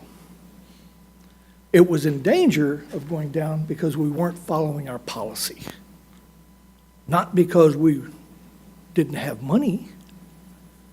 The policy needs to change to fit what we need to do. If we're going to be physically responsible as a body, and we want to provide the city, its services, the city employees, what they need, we don't need to borrow our big bond issues.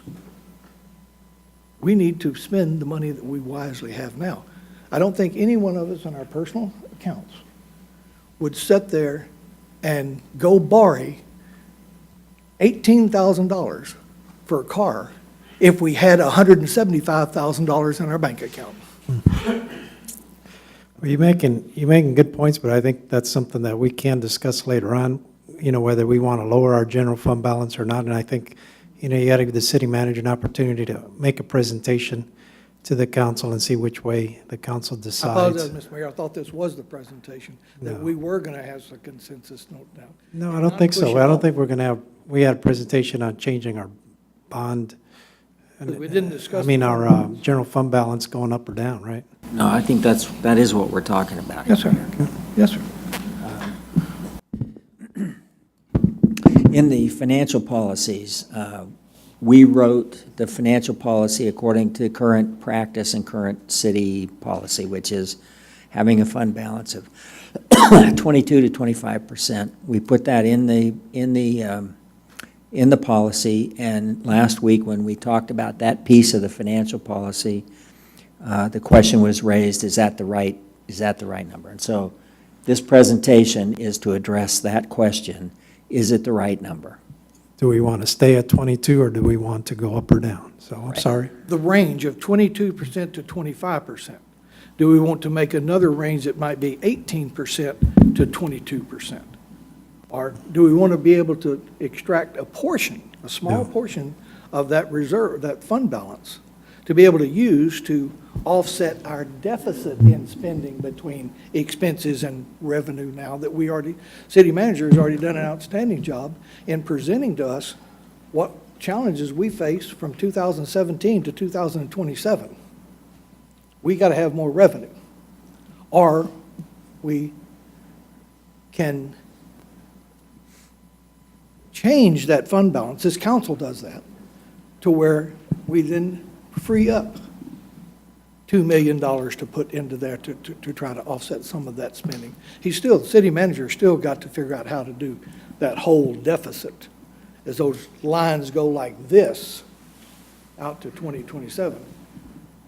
It's not taking the whole fund balance, it's not taking any portion of it. So your recommendation is what, between 18 and what? 18 and? I think a financially, physically responsible would be, we would do a minimum of 18% and a maximum of 22%. 22, because right now it's 22 and 25. Which fits right along with Killeen, Lubbock, Beaumont, Waco, Pasadena, and Mesquite.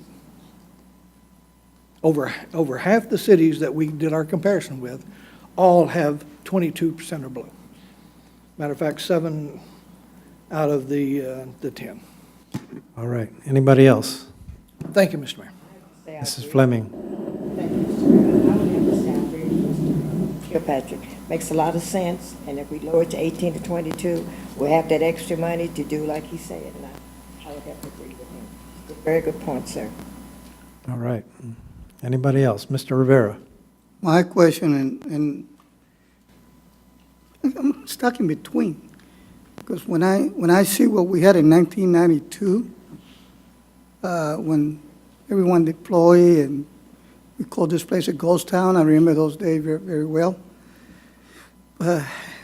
My question is the way we're growing, our city, our community, the way it's growing right now. I can't compare the growth that we got now to 1992 either. So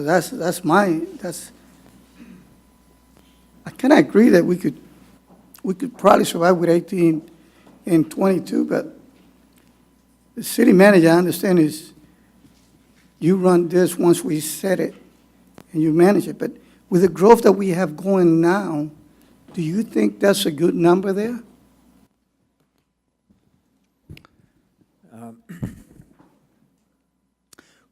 We put in the current policy as a recommendation, and for two reasons. Number one, it is the current policy. And number two, I like the current policy. Now, I will admit that there's a certain amount of discretionary decision-making on this. I like 25%, and the reason I like it is because when you're faced with a disaster, a massive disaster, you've got to run the city without any outside help for a period of time. And this gives you 3 months to run the city and start getting reimbursement from FEMA or another agency. And it is true that you very rarely have a massive disaster happen in your city. But I can assure you that when it does happen, you're going to need the money to be able to have your ongoing operations and to respond to the emergency. And the very best you can hope for, and I've been through this in multiple occasions, the very best that you can hope for is to start getting FEMA money back in about 3 months. And that won't be everything, but it'll be some supplemental financial aid under those conditions. So I like 25%. That's one of the 2 reasons why we put it in the policy.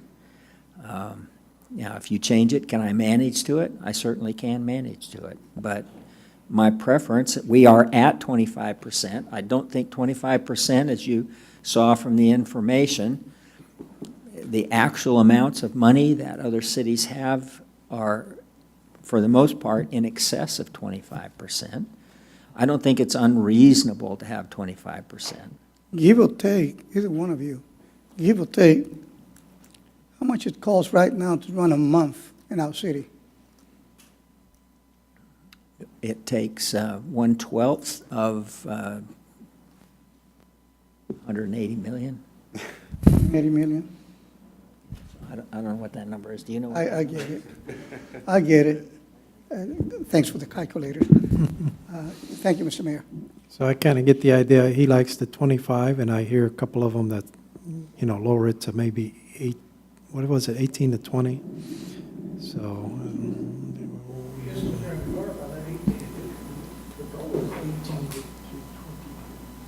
22. Doesn't mean you can't maintain 25. You go over, well, that doesn't hurt you as bad. If the city manager is afraid. Certainly, our bond rating didn't go to A+++ when we had 33%. It didn't go down to a B when we had 33%. My discussion on it is, it's a reasonable amount to me to be able to, and the city manager will come back to this council at any given time. And 6 months from now, say, hey, that goal should be relooked at. Yeah. I'd like to clarify what the policy says about exceeding the fund balance target, just so we're all on the same page. What the proposed policy in front of you says is if we exceed the maximum amount of the policy, that additional money will be transferred with consent of the council over to the capital projects fund. So right now, the projection is we have 25.5. At some point, when we confirm that number, we'll come back and ask you to transfer $500,000 over to the capital projects fund. If you change the policy to a maximum of 22, we'll come back and recommend that you change everything over 22%, that you transfer that amount over to the capital projects fund. That will be in compliance with the policy. I like that. He has right and left. But I understand, because capital is one of the biggest things that we have to plan. Mr. Okri. I'm thinking, we just passed I believe the first true balanced budget that we've passed since I've sit on council. Yeah. And we're talking about these policies that, talking about a reserve fund balance policy, decreasing it, I think it needs time to work. I mean, I understand what you're saying. I understand, but if anything, I think we have in the mechanism, because in this budget that was presented to us, the budget presentation, this FY 17-18 that was presented to us, there was something in there where we're gonna have a deficit in revenue because of property tax valuation based off of the law and what they're telling us. So we're talking about taking something to spend if it's for the purpose of spending money, no. I don't think we need to be spending money. If we're talking about a capital project or whatever, and we're gonna just, no, that can get wide, that rubber band can expand to include a whole lot of stuff. And if we're talking about, and then the mechanism, and that's something that's new. You're talking about anything, in any of the fund balances, anything that's in excess, it's going to a capital projects fund. Don't get wide-eyed saying we can put more in there, but because I think we need about another two balanced budgets before we can even make that determination. Yeah. I don't know, other than, deploy, that was one thing, but now we have an influx now, where we have a tax base, everybody ain't paying taxes. Everybody's not paying. Let's just be real about that. And it's a demand on services. So I think it's fine where it's at. All right, so For now. we just need to kind of give them direction here, so I'm kind of hearing both sides. I don't know how we're divided here. Mr. Rivera? Mr. Mayor, Mr. Oakley made a good point also. This is something, I'm like you, I thought we were not going to decide something tonight on this issue. So I'm not ready to make a decision tonight. I need to go back and check this out. So the thing is, I mean, if we don't decide anything, which is fine, it Put it in just for- stays the I same. just- You know, we already have a policy of 22 to 25. I just need to go back and do a research this week, and we could put it in for the next workshop. I don't care. We can bring it back at a later date. Well, we could put it in, and I don't think it would take it so much to do a research. So we're talking about a fraction of something that's put up to be, we're gonna hold up the whole of these financial policies. Yeah. And I think if we come down, so, I mean, this is gonna make us or break us if we change our fund balance policy? I don't think it is. Because if it does, we would have been broke a long time ago. Yeah. Call for the consensus. Let's do a consensus. So leave it the same. I need time to research, that's all I'm saying. Leave it the same, Mr. Harris. Leave it the same, Mr. Johnson. Go down. Mrs. Fleming. Go down. So we got two go downs. Mr. Okry, I know you. Leave it the same. So we got 3-2. What? Now we got a 3 split. Mr. Rivera, you better vote. All right, this is one of the few times. You're going to give it to me? This is one of the few times. You're going to give it to me? Just let me finish, Mr. Mayor, will you? This is one of the first time that I gotta say that I need to do a research. We're talking about budget, I and believe it or understand. not, I am between both of them. So, and I know we could go up anytime. Sorry, Mr. City Manager, I gotta vote. I just, you know, I agree. We want to give them That's not something. concerned. I'll bring it into 1822, because I know we could do much better in the long run, and we could come back. I mean, if we do it the same, we're never gonna have any changes. So you're what? Lord, bringing it down? Yes, So it's bringing it down to 18 22. to 22. So I think that's the majority. So we're okay. All right. Was that it? So we will make that change in the financial policy and bring it for a formal adoption to City Council at a future workshop. So it'll go through another workshop and then at a regular council meeting to be adopted. All right. And that was the last item. So, council, we need a motion to adjourn. So moved. Motion by Mr. Okry, second by Mr. Johnson. All those in favor of adjourn, just say aye. Aye. We are adjourned.